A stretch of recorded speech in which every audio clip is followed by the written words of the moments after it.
ప్రార్థన. పరలోకమందున్న మా తండ్రి,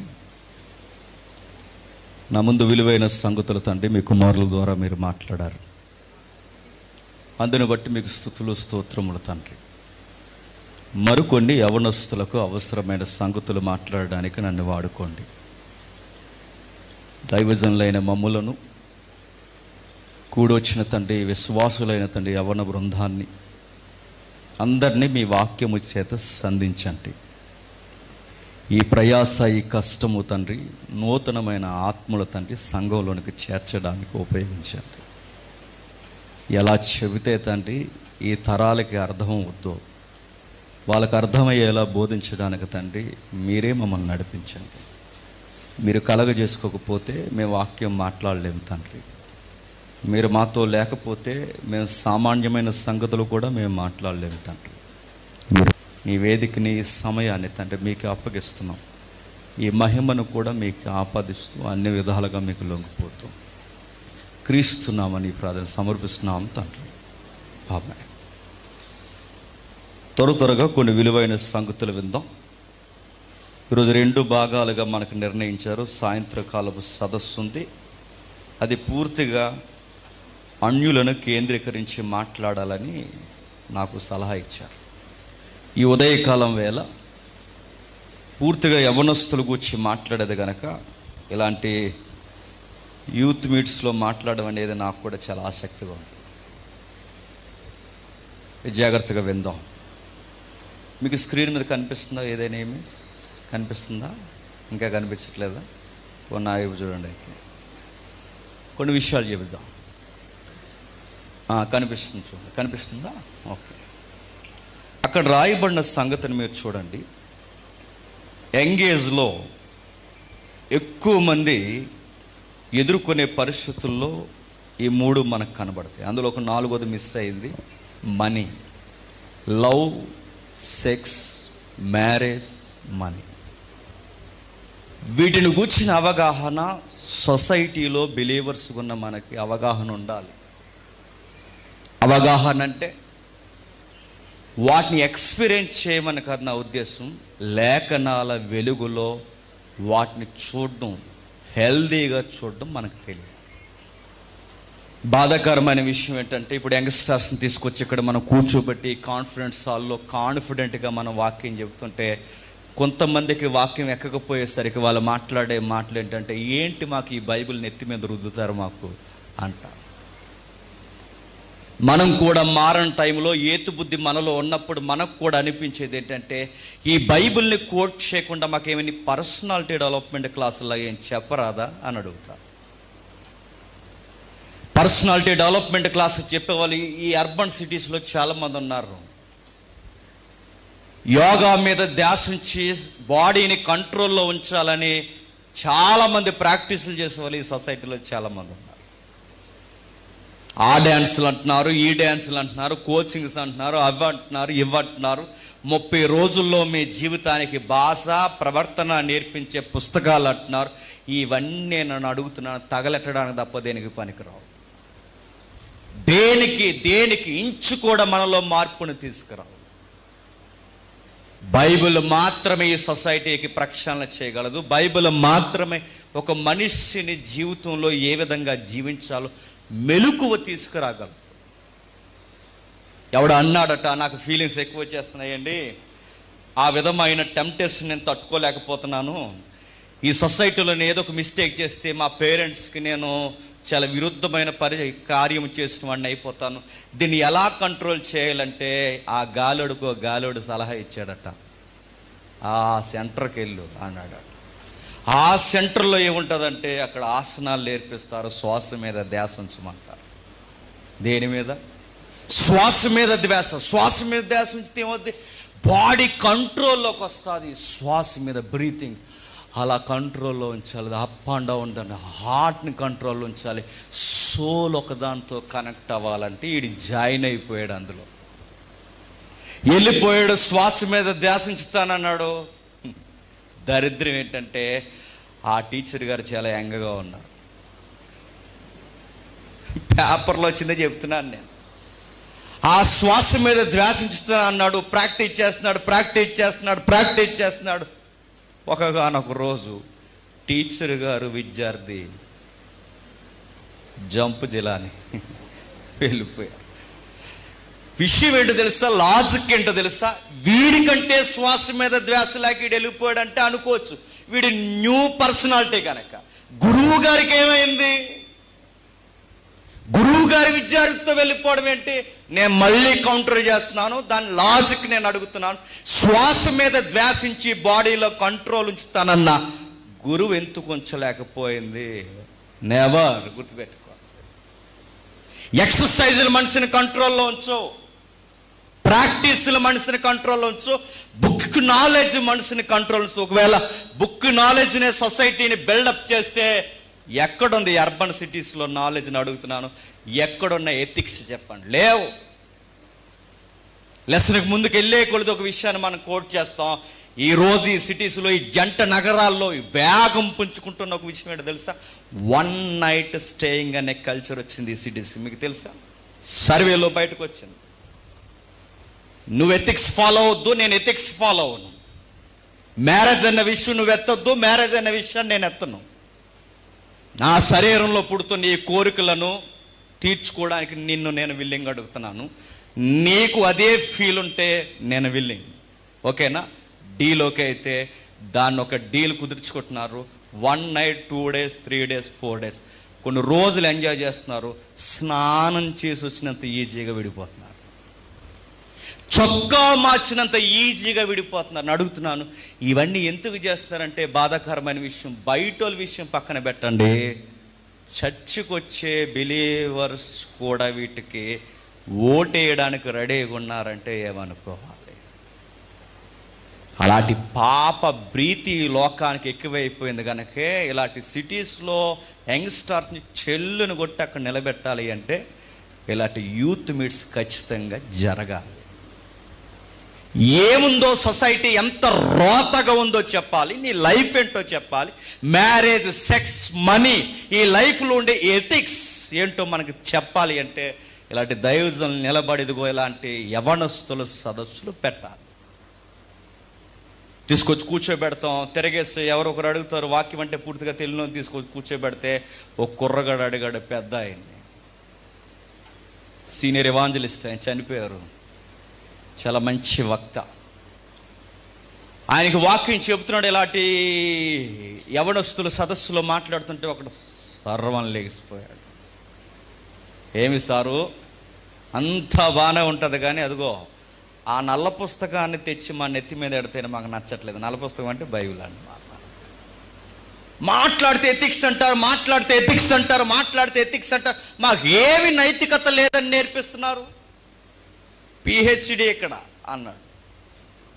ఎంప్లాయీస్ మేము ఇక్కడ మంత్లీ అయ్యేసరికి ఫస్ట్ డేట్కే శాలరీ గ్రాస్ ఎంతో తెలుసా సార్? మాది సొంత ఇల్లు ఉంది, ఉద్యోగం ఉంది, మా ఆఫీసులో మాకంటూ ఒక గౌరవం ఉంది.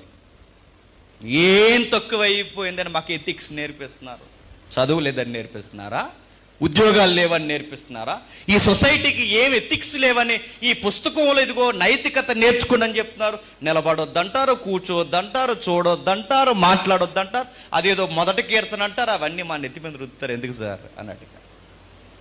అప్పుడు ఆయన అన్నాడు, సీనియర్ కనుక మళ్ళోటైతే ఆవేశపడిపోయి తొక్క తీసేద్దాం అందు మనం అయితే మనం అదే ఏజ్లో ఉన్నాగా ఎవరమై అందమ్మా. ఆయన సీనియర్ కనుక ఏమన్నాడంటే, మై సన్, ఓ ప్రశ్న అడుగుతాను, నాకు చెప్తావన్నాడు. చెప్తాను సార్, చెప్పండి అన్నాడు. నువ్వు ఈ కాన్ఫిడెన్స్ హాల్కి వచ్చే సమయానికి నీ డోర్కి లాక్ చేసి వచ్చావా అని అడిగాడు. అర్థమైన వాళ్ళందరూ పక్కపక్క నవ్వేశారు. అర్థం కాలేదు కనుక నా వైపు ఎర్రగా చూస్తున్నారు. అర్థమైన వాళ్ళందరూ నవ్వేస్తారు. ఎందుకంటే నీ ఇంటికి ఇక్కడి నుంచి ఇక్కడికి వచ్చే సమయానికి, నీ ఇంటి దగ్గర నుంచి వచ్చే సమయానికి నీ డోర్కి లాకేసావా? సిగ్గుపడిపోయాడు, కూర్చుండిపోయాడు. ఎందుకు సిగ్గుపడిపోయి కూర్చున్నాడో తెలుసా? ఈ సొసైటీకి నైతికతే ఉంటే, ఎథిక్సే ఉంటే నీ ఇంటికి నువ్వేమేయకూడదు చెప్పు, లాక్ వేయకూడదు. నీలాగే పిహెచ్డి చేసిన వాళ్ళు ఈ సొసైటీలో ఉన్నారు, నీ ఈదులో ఉన్నారు, నీ ఇంట్లో ఉన్నారు, నీ చుట్టుపక్కల ఉన్నారు.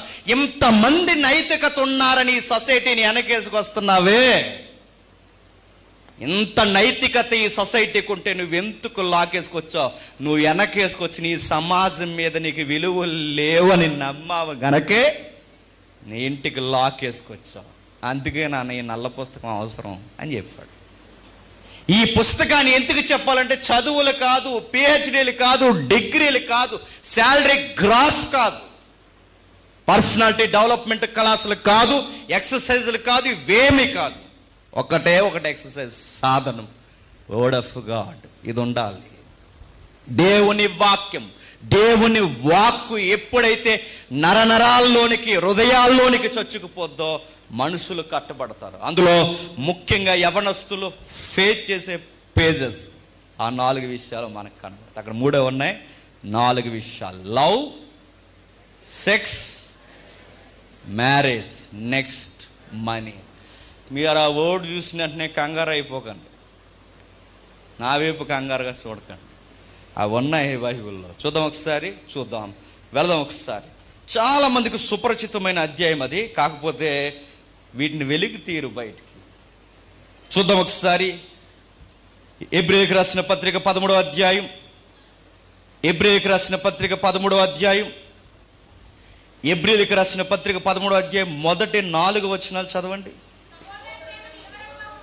సహోదర ప్రేమ నిలవరముగా ఉండనీయుడి, ఆదిత్యము చేయమరవకుడి, దాని వలన కొందరు ఎరుగకయే దేవదూతలకు పరిచర్య చేసిరి, మీరును వారితో కూడా బంధింపబడినట్లు బంధకములో ఉన్న వారిని జ్ఞాపకము చేసుకొనుడి. మీరును శరీరముతో ఉన్నారు గనక కష్టములు అనుభవించున్న వారిని జ్ఞాపకం చేసుకొనుడి.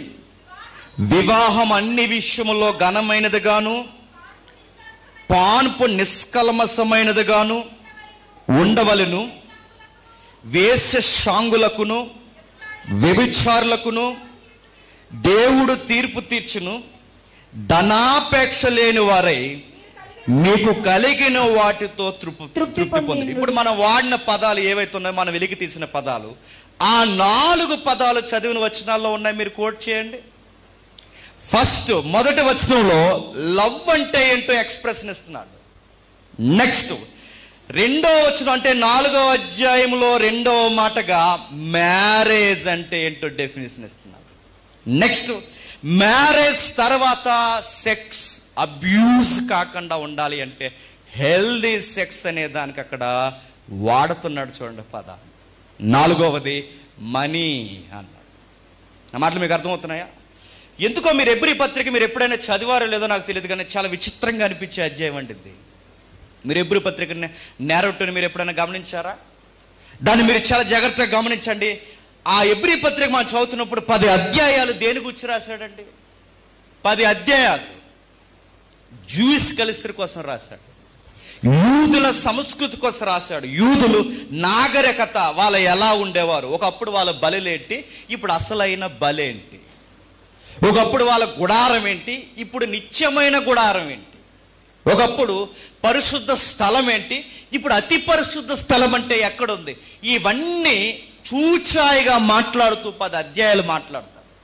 అందుకే ఎబ్రీ పత్రిక మీకు అర్థం కావాలంటే, మొదటి 10 అధ్యాయాలు మీకు అర్థం కావాలంటే ఖచ్చితంగా పాత నిబంధన మీద ఎంతో కొంత అవగాహన ఉండాలి.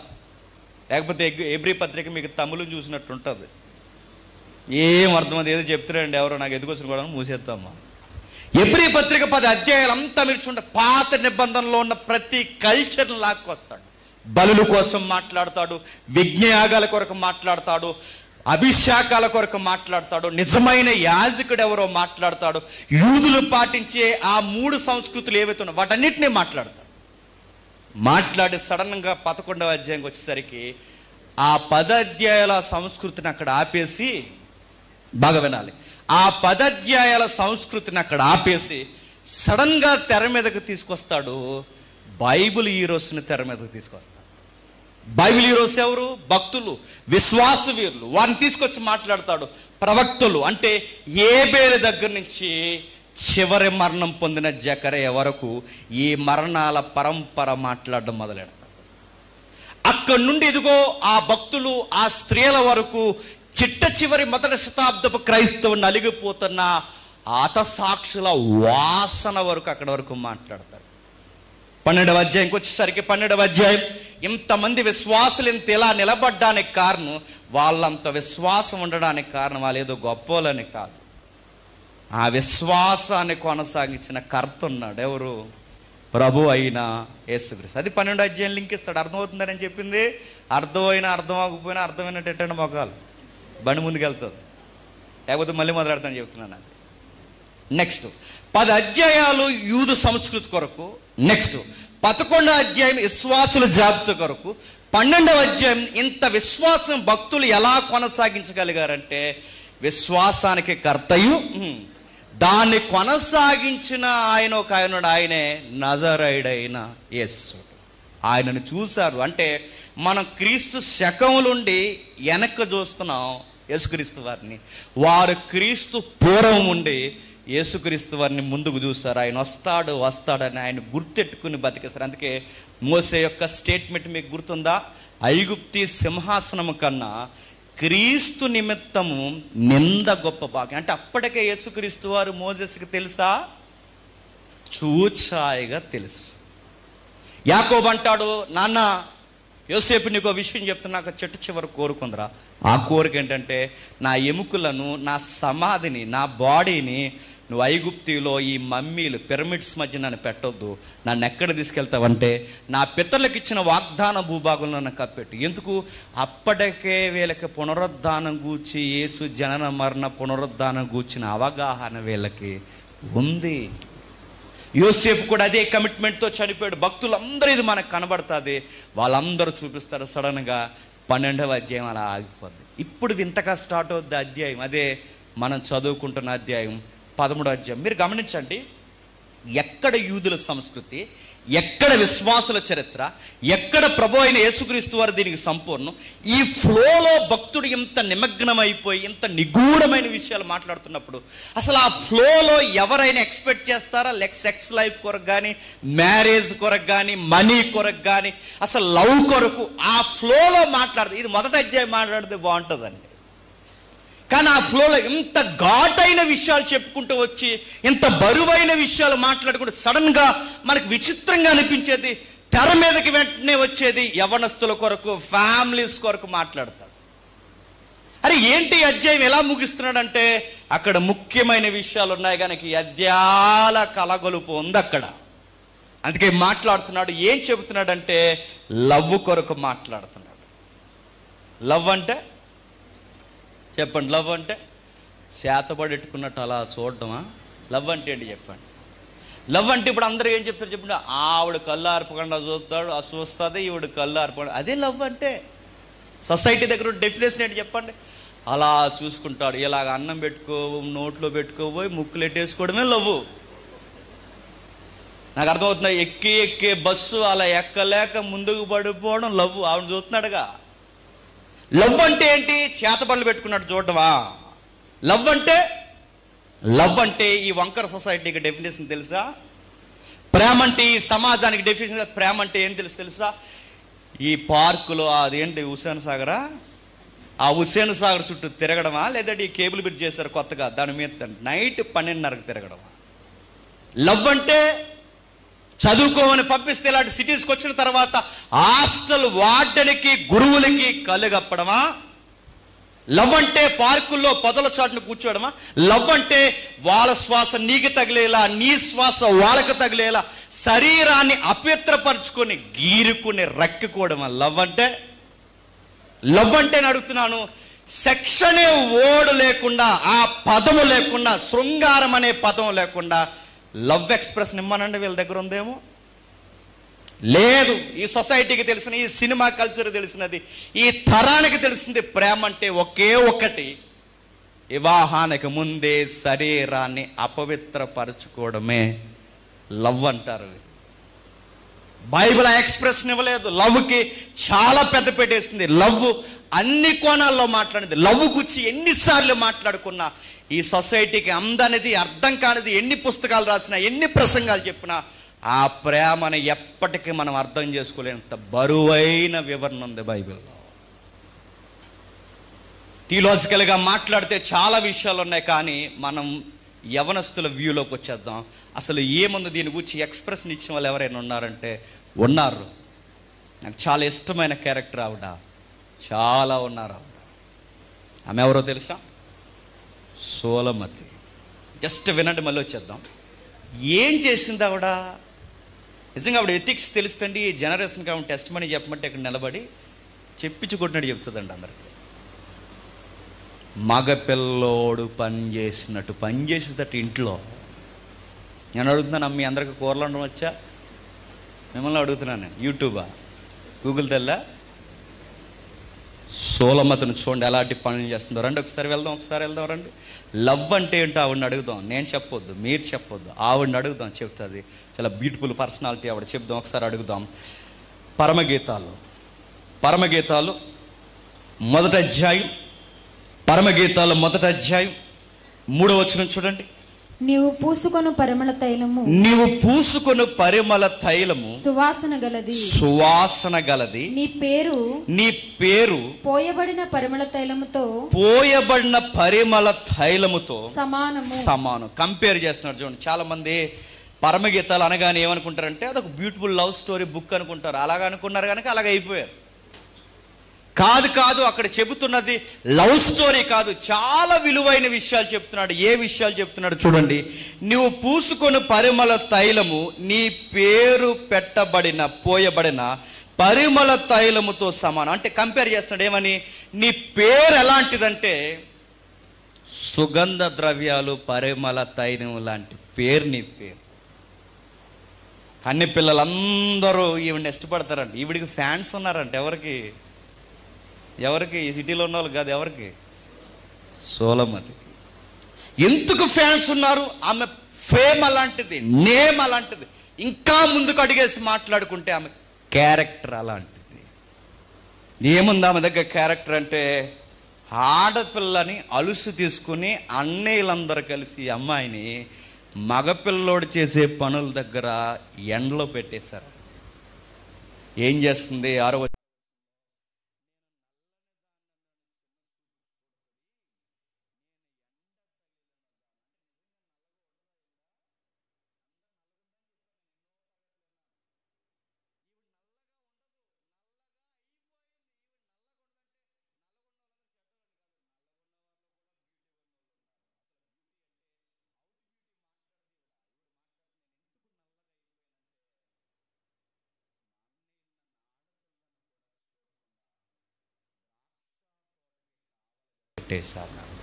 కింద వచ్చిన ఉంటుంది చూడండి.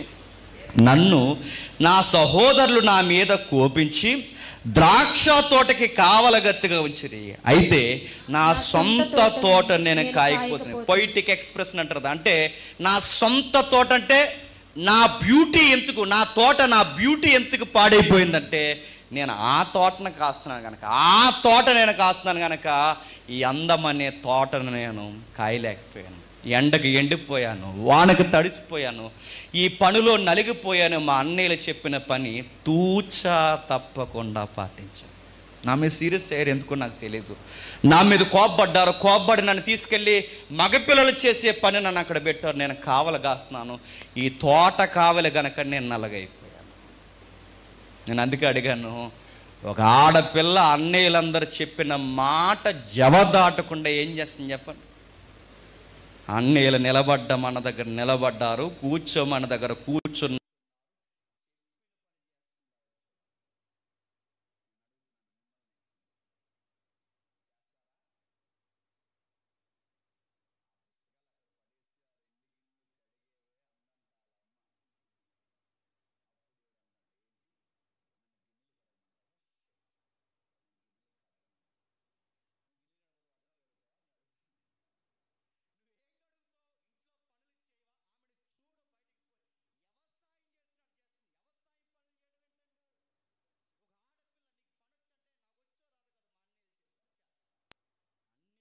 చేస్తుందంటే అమ్మా నాన్న చెబితే ఎంత చేయాలి చెప్పండి. పని చేస్తుంది, పని తెలిసిన అమ్మాయి, పని ఎరిగిన అమ్మాయి, వివాహానికి ముందే పనుబాటులు ఎరిగిన అమ్మాయి, చెప్పకుండా తప్పకుండా పని చేస్తుంది, గౌరవిస్తుంది. నేను నల్లగైపోయినా, నా అందమంతా పాడైపోయినా మా అన్నయ్యల మాట నేను చెప్పండి జవదాటను. మనమైతే నువ్వెవడరా నా లైఫ్ కట్ రావడానికి చెప్పండి. అమ్మా నాన్న ఎదిరిస్తున్న కేసులు ఇన్ని చూస్తున్నాం. అమ్మా నాన్న ఎదిరిస్తున్న కేసులు ఏమని ఎదిరిస్తున్నారు తెలుసా? మీరు గనక మా ప్రేమకు అడ్డొచ్చారో, అడ్డొస్తే కేసు ఎడతానేమనుకున్నారు. మీరు కనుక మాకు అడ్డొచ్చారు, అదిగో ఆయనకి కానీ నాకు కానీ అడ్డొచ్చారో మిమ్మల్ని కోర్టుకి ఇచ్చేస్తానేమనుకుంటున్నారు. మాకు 18 సంవత్సరాలు దాటేసా. ఈ మాటలు మాట్లాడతాను, నువ్వు ఆడు ఈ మాటలు మాట్లాడతారని తెలిస్తే నెలలు నిండక ముందే నోట్లు ఒడ్లుగా చేసి చంపేద్దరేమనుకున్నాం. ఈ మాట ఎక్కడ వస్తుందని ఆ రోజే వాళ్ళకి తెలిస్తే అప్పుడే గొంతెట్టు నొక్కేద్దరు. కానీ కూతురని కొడుకని అనుకున్నారు కనుక ఏమడిగినా కొనిచ్చారు కనుక ఈరోజు వాళ్ళే లోకం అయిపోయారా, వాళ్ళు ఇబ్బంది అయిపోయారు. అమ్మాయిని చూడండి, అన్నీ చెప్తుంటుంది, నాన్న చెప్పిన వింటుంది, ఎవరు చెప్పిన వింటుంది. పైగా విచిత్రం, ఇదంతా వివరించడానికి టైం సరిపోదు, కానీ విచిత్రంగా ఉండే పదం ఏంటో తెలుసు, అప్పటికే ఆ అమ్మాయికి ఎంగేజ్మెంట్ అయిపోయింది. నేను పరమగీతాలు సుమారు 6-7 భాగాలు చెప్పాను ఇంటికి వెళ్ళిన తర్వాత. అప్పటికే అమ్మాయికి ఎంగేజ్మెంట్ అయిపోయింది. అమ్మాయికి అప్పటికే నిశ్చితార్థం జరిగిపోయింది. నిశ్చితార్థం జరిగిపోయినా అన్నయ్యలు చెప్తున్న మాట వింటాం. కూర్చోమన్న దగ్గర కూర్చుంటుంది, నిలబడమంటే నిలబడుతుంది, ఆ పని చేయమంటే చేస్తుంది, చేస్తుంది. ఈ లోపల ప్రియుడితో ఒక మాట మాట్లాడుతుంది. నువ్వు ఎక్కడున్నావు అని అడిగింది. ప్రియుడు అంటే ఎంగేజ్మెంట్ ఆయన లవ్లో లేదు, ఎంగేజ్మెంట్ అయ్యింది. ఆ రోజే వాళ్ళకి లవ్ స్టార్ట్ అయ్యింది. ఎక్కడున్నారు మీరు అని అడిగింది. నేను మందల కాస్తూ అటువైపుకి వెళ్ళిపోయి, నీకు తెలియదంటే నాకు అడ్రస్ చెప్పు అని అడిగింది. అడ్రస్ అడుగుతున్నాయంటే కొత్తగా తెలియదా? మందజాడలు ఎక్కడున్నాయి చూడు, ఆ అడుగులు చూసుకుంటూ, ఆ ఫుట్ మార్క్స్ ఉన్నాయిగా అవి చూసుకుంటూ వచ్చే, నా మందల అడుగులు పట్టుకుని వచ్చే మంద కాపరి నేను అక్కడ ఉన్నాను. సొలొమోను అలాగే వచ్చేస్తున్నాను, త్వరగా నేను రావాలనుకుంటున్నాను, మా ఇంట్లో విషయాలన్నీ నేను చక్కబెడతాను, మా పెద్దోళ్ళు ఒప్పిస్తాను, త్వరగానే మన వివాహానికి ముహూర్తం పెట్టిస్తాను. అమ్మాయిని మీరు గమనిస్తున్నారా? తన తల్లిదండ్రులు తన ఫ్యామిలీ మెంబర్స్ గీసిన బౌండరీస్ దాటలేదు చూడండి అమ్మాయి. ఈ తరం జనరేషన్, ఈ జనరేషన్లో ఉన్న వారిని తోటలో పెడితే తోట నుంచి అడ్డట్టే పోతారు. లాస్ట్ మ్యాచ్ ఒకటి ఎట్టి లాస్ట్లో వీడియో కాల్ మాట్లాడతారు. వెళ్తున్నాను ఇంకా నిశ్చితార్థం అయిపోయాక నన్ను ఏటీలాగా ఏడిపించేస్తారు. ఇదే నా లాస్ట్ వీడియో కాల్, వీడియో మీద టక్కుమని ఒకటి పెట్టేసి వెళ్ళిపోతారు టెలిగ్రామ్లో. అలాంటిది ఏమి చేయదు, అడుగుతుంది, ఇదిగో నా ఇంట్లో ప్రాబ్లమ్స్ ఉన్నాయి, రకరకాలు జరుగుతున్నాయి, నేను ఫేస్ చేస్తున్నాను, ఇవన్నీ చెప్తున్నాను, చెప్పుకొచ్చింది. ఆయన కొరకు మాట్లాడుతుంది. ఇద్దరు ఎదురు చూస్తున్నారు. పరమగీతాల్లో ఉన్న బ్యూటీ ఏంటో తెలుసా? వాళ్ళకి ఎంగేజ్మెంట్ అయిపోయినా మ్యారేజ్ డే కొరకు ఎదురు చూస్తారు. అదేంటి బ్యూటీ అంటే, ఎదురు చూడడంలో ఉందండి బ్యూటీ. గుర్తుపెట్టుకో, ఎదురు చూడడంలో ఉంది బ్యూటీ.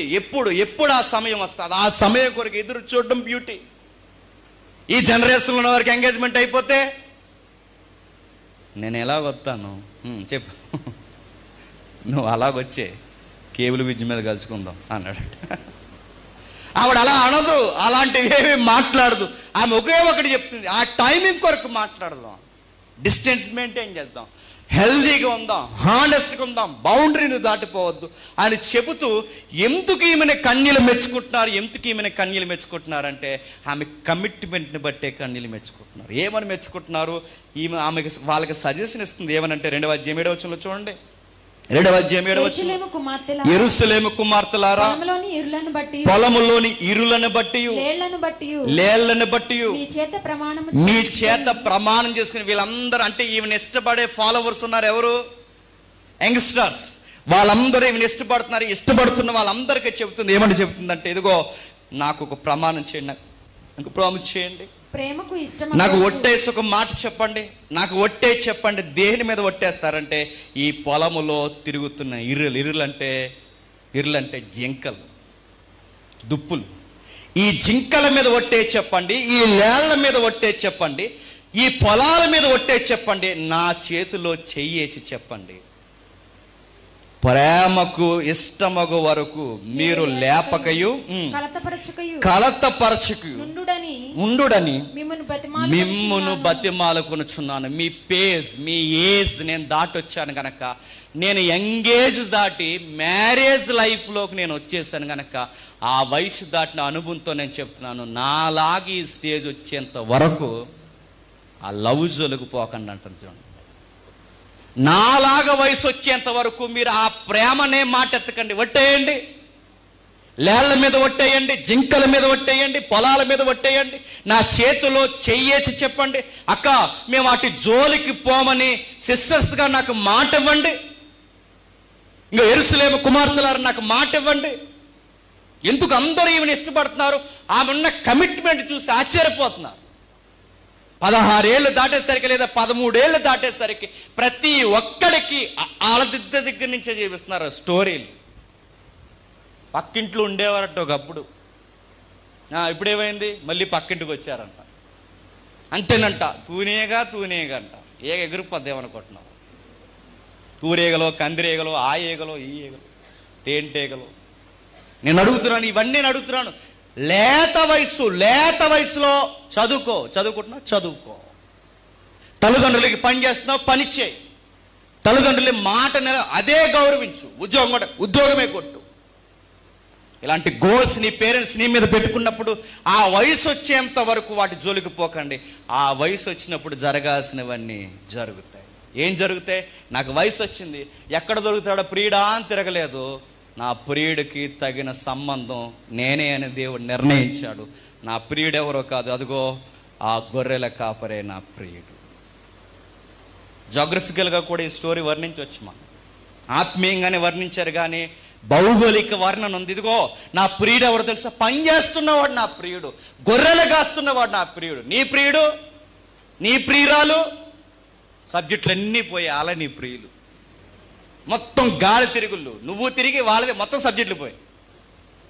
ఆడు పాస్ అవుట్, నువ్వు రేపు పొద్దున ఏ కాంపిటేటివ్ ఎగ్జామ్లో అప్లికేషన్ పాస్ అవుతారా? మీరు ఈ ఎగ్జామ్సే పాస్ అవ్వలేదు, కాంపిటేటివ్ ఎగ్జామ్ పాస్ అవుతారా?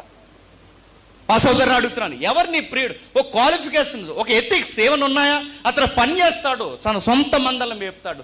ఆ సంబంధం మా పేరెంట్స్ తీసుకొచ్చారు. మాకు వివాహానికి ముందు నిశ్చితార్థం జరిగింది, ఇప్పుడు మాకు లవ్ స్టార్ట్ అయింది. లవ్ ఎప్పుడు స్టార్ట్ అవ్వాలి తెలుసా? నిశ్చితార్థము వివాహం లోపల స్టార్ట్ అవ్వాలి. అదే చెప్తుంది సోలమతి. ఏం చెప్తుంది? అమ్మ, మీరు లేత వయసులో మీకు వివాహాలు అవ్వకుండా, నిశ్చితార్థాలు జరగకుండా మీరు ప్రేమని ఆ నిద్రపోయిన ఆ కోరికలను లేపకండి, ప్రమాదంలో పడిపోతారు. ప్రతి అధ్యాయం మీరు ఇంటికి వెళ్ళిన తర్వాత చదవండి, ప్రతి అధ్యాయంలో ఈ మాట టచ్ చేస్తుంది తెలుసా? 3వ అధ్యాయం చూడండి ఒకసారి. 3వ అధ్యాయం 5వ వచనం. 3వ అధ్యాయం 5వ వచనం. యెరూషలేము కుమార్తెలారా, పొలములోని ఇరులను బట్టి లేళ్లను బట్టి మీ చేత ప్రమాణము చేయించుకొని లేచుటకు ప్రేమకు ఇష్టమగు వరకు. ఎప్పుడు ప్రేమకి ఇష్టం? ప్రేమ ఎప్పుడు ఇష్టపడుతుంది? లేత వయసులో ఉన్నప్పుడు కాదు. ప్రేమ ఎప్పుడు ఇష్టపడుతుంది అంటే ఒక సంపూర్ణమైన వయసు వచ్చి వివాహం అనే బంధంలోకి వచ్చినప్పుడు లవ్కి బ్యూటీ ఉంటుంది, గుర్తుపెట్టుకోండి. ఈ మరో మాట చెప్తుంది. ఈ 2వ అధ్యాయంలో మనం ఇందాక 7వ వచనంలో చదివే మాట ఏ టెక్స్ట్లో చెప్పిందో తెలుసా? నిశ్చితార్థం జరిగింది, మాట్లాడుకున్నారు. ఆ మాట్లాడుకున్న టైంలో ఎందుకు ఆ రోజు వాళ్ళిద్దరికీ కమ్యూనికేషన్ కట్ అయింది. ఆ రోజుల్లో వాట్సాప్లు లేవుగా, ఫేస్బుక్లు, ఇన్స్టాగ్రామ్, మెసెంజర్లు లేవుగా. ఎందుకు కమ్యూనికేషన్ కట్ అయింది? ఆయన ఎక్కడున్నాడో తెలియదు. సడన్గా ఆయన మిస్ అయ్యాడు. ఆ మిస్ అయినప్పుడు ఎత్తుక్కుంటుంది, ఎక్కడున్నావు, ఎక్కడికి వెళ్ళిపోయావు? నిశ్చితార్థం జరిగింది, నీతో నేను మాట కలిపేశాను, ఎక్కడికి వెళ్ళావు? ఆ టెక్స్ట్లు అంటుంది, కుమార్తెలారా, నాలాంటి శ్రమ మీరు అనుభవించకూడదు. ఆ వయసు వచ్చేంత వరకు ఈ లవ్ని మిస్యూజ్ చేయకండి, జాగ్రత్త చెప్పి. నిశ్చితార్థం అయినోడే కనబడకపోతే ఎంత టెన్షన్ నాకు వస్తే, 4 రోజులు లవ్ చేసినోడు కనబడకపోతే సూసైడ్ చేసుకుని చచ్చిపోతావు ఏమనుకుంటున్నావు? ఆత్మహత్య వైపు పరిగెడతావు ఏమనుకుంటున్నావో? తమ్ముడికి, చెల్లికి, వయసులో ఉన్న అందరికీ చెప్తుంది బైబిల్. నాకు నిశ్చితార్థమైనోడు కనబడకపోతే ఎంత కంగారు అయిపోయానే. నిశ్చితార్థం లేదు, పెళ్లి మాటలు లేవు, ఏమీ లేవు, ఏ పాడు లేదు. మీకు అప్పుడే రోడ్ల మీద పడి మీరు తిరిగితే, మిస్ అయితే ఈ లేత ఉదయం ఈ లైఫ్లో ఎదురుతున్న ఈ కష్టాలు ఎదుర్కొనే ఆ గుండె ధైర్యం మీకుందా అని అడుగుతుంది సోలమతి. ఫేస్ చేయగలరా ఆ విషయాలు మీరు? తట్టుకోలేక, ఇంట్లో చెప్పలేక, ఆ మనసును పట్టుకెళ్ళి వేరొకరికి ఇవ్వలేక, వేరొక వివాహాన్ని ఒప్పుకోలేక, కక్కలేక, మింగలేక, ఏమవుతుందో పరిస్థితులు తట్టుకోలేక, ఊహించలేక, చివరికి శ్రమను భరించలేక సుఖముగా అనిపించేది ఏంటో తెలుసా? సూసైడ్. అందుకే హెచ్చరిక చెప్తుంది. నేను పెద్దదానిగా చెప్తున్నాను, నాకన్నా చిన్నపిల్లలుగా మీ అందరికీ చెప్తున్నాను, జాగ్రత్త, వాటి జోలికి పోకండి అని చెప్పి 3వ అధ్యాయం అదే సజెషన్ చేసింది. 4వ అధ్యాయంలో అదే మాట మాట్లాడుతుంది. ఇక చివరి అధ్యాయం ఏం మాట్లాడుతుంది చూడండి. 8వ అధ్యాయంలో యెరూషలేము కుమార్తె 4వ వచనం, 8వ అధ్యాయం 4వ వచనంలో, యెరూషలేము కుమార్తెలారా, యెరూషలేము కుమార్తెలారా, లేచుటకు ప్రేమకు ఇచ్చు పుట్టు వరకు, ప్రేమకు ఇష్టము పుట్టు వరకు, లేపకయు కలతపరచుమని నేను మీ చేత ప్రమాణం మాటిచ్చారు. నాకు మాట తప్పకండి, నాకు మాట ఇచ్చారు, మాట తప్పకండి. ప్రేమకి ఇష్టమగు వరకు. 8వ అధ్యాయం ఏ టెక్స్ట్లో చెప్తుందో తెలుసా? తన ప్రియుడు కనబడతాడు, తప్పిపోయిన ప్రియుడు ఉన్నాడుగా, ఆ గొర్రెల కాపరి కనబడతాడు. ఆ కనబడినప్పుడు ఇద్దరు కలిసి పాటలు పాడుకుంటారు, ఫ్యామిలీ స్టార్ట్ చేస్తారు, మ్యారేజ్ అయిపోతుంది. ఆ బ్యూటిఫుల్ సీన్స్ అన్ని మిగిలిన అధ్యాయాలన్నీ వివరిస్తుంది. అప్పుడు లాస్ట్లో ఒక మాట అంటుంది, ఇంత బ్యూటిఫుల్ లైఫ్ మీకు కావాలి అంటే తొందరపడకండి అని చెప్తారు. ఆ మాట అర్థమవుతుందా? అందం అనేది ఎక్కడుందంటే, ప్రేమకు అందం అనేది ఎక్కడుందంటే మ్యారేజ్ లోపల ఉంది, మ్యారేజ్ బయట కాదు. యెరూషలేము కుమార్తెలారా, మీకు చెప్తున్నాను, మ్యారేజ్కి ముందు నాలా ఉండండి. ఎంగేజ్మెంట్లో ఎలా ఎదురు చూడాలో నన్ను చూసి నేర్చుకోండి. మ్యారేజ్ అయిపోయిన తర్వాత నా యజమానుడు నేను ఎంత హెల్దీగా బ్యూటిఫుల్గా లైఫ్ను మేము రన్ చేస్తున్నామో మమ్మల్ని చూడండి, ఇలాంటి లైఫ్ దేవుడు మీకు కూడా ఇస్తాడు. అప్పటి వరకు మీరు చెప్పండి, చదువుకుంటున్నారా? చదువుకోండి. ఉద్యోగ ప్రయత్నం ఉన్నారా? ప్రయత్నాల్లో ఉండండి. తల్లిదండ్రులు బాధ్యతలు అప్పగించారా? బాధ్యతలు ఉండండి. అప్పటి వరకు వీటి జోలికి పోకండి. అది లవ్కి బైబిల్ ఇచ్చిన డెఫినేషన్. ఇంకా ఏమిచ్చింది లవ్కి బైబిల్ డెఫినేషన్? చాలామంది యంగ్ లేడీస్ ఉన్నారు బైబిల్లో, వాళ్ళందరూ కూర్చోవద్దు, కానీ మరొక ఆవిడని టచ్ చేసి మనం త్వరగా ముగించుకునే ప్రయత్నం చేద్దాం. ఆదికాండం రండి ఒకసారి. ఆదికాండము 24వ అధ్యాయం, ఆదికాండం 24వ అధ్యాయం 16వ వచనం చూడండి. ఆ చిన్నది మిక్కిలి చక్కనిది ఆమె కన్యక ఏ పురుషుడు ఆమెకు తెలియదు. ఆమె బావిలోనికి దిగిపోయి ఈవిడ దగ్గర కూడా కొన్ని విలువలు ఉన్నాయి చూడండి. ఏం చెప్తుంది? ఆ చిన్నది మిక్కిలి చక్కనది, చిన్నది మిక్కిలి చక్కనది, చిన్నది మిక్కిలి చక్కనది. చూడడానికి చాలా బాగుంటుందట, అందంగా ఉంటుందా? ఏంటి ఆవిడ పేరేం పేరు? రెబెక్కమ్మ. ఆమె ఎంత అందంగా ఉంటుంది చూడండి. ఆమె అందాన్ని గురించి మాట్లాడుతూ బాహ్య అందమే కాదు, ఆమెకున్న ఇన్నర్ బ్యూటీ కూడా ఏంటంటే ఆమెకి మగపిల్లలు ఎవరు తెలియదు. మా డ్యూటీలో నాకు ఎదురైన విషయం ఒకటి చెప్తాను వినండి. తనకి మగపిల్లలు ఎవరో తెలియదు, మగపిల్లల ఫ్రెండ్సే లేరు తనకి. ఫేస్బుక్ వాడమ్మా రెబెక్కమ్మ అనిస్తే అందరూ ఆడపిల్లలే ఫ్రెండ్స్ ఉంటారు తప్ప మగపిల్లకు ఒక్కడ కూడా ఫ్రెండ్కి వెల్కమ్ బోర్డు ఉంటుంది, గుర్తుపెట్టు. అది రెబెక్కమ్మ అంటే. అక్కడ అలాంటి విషయాలన్నీ ఆమె చూస్తుంది, కనబడుతుంది. ఈ తరాన్ని కూడా సవాల్ చేస్తుంది. ఎక్కడ కాంటాక్ట్స్లో కానీ, ఫేస్బుక్లో కానీ, ఫోన్ కానీ ఎక్కడ మగపిల్లలు తెలియదు. అమ్మాయికి లైఫ్ని అలా బ్యూటిఫుల్గా వచ్చింది, చక్కగా అందంగా తీర్చిదిద్దిన తోట వలె తన లైఫ్ని సిద్ధపరిచింది. తనకు విలువలు ఉన్నాయి. చాలామంది చెల్లెళ్ళు సహోదరు మనల్ని ఎదుర్కొంటున్న ఒక ఎగ్జాంపుల్ నేను చెప్తాను. దయచేసి ఈ జనరేషన్లో ఫోటోలు దయచేసి ఎక్కడ పడితే అక్కడ దిక్కండి. నేను సీరియస్గా చెప్తున్నాను, మా డ్యూటీలో ఎదురైన విషయం నేను చెప్తున్నాను. ఒకరోజు ఒక కేసు కట్టాము మేము. ఆ కేసు కట్టినప్పుడు ఆడపిల్ల కేసు కనుక SHOగా మా DSP ఉన్నారు. దాని రికార్డ్స్ మేము రాస్తున్నాం, వీడియోలు తీస్తున్నాం.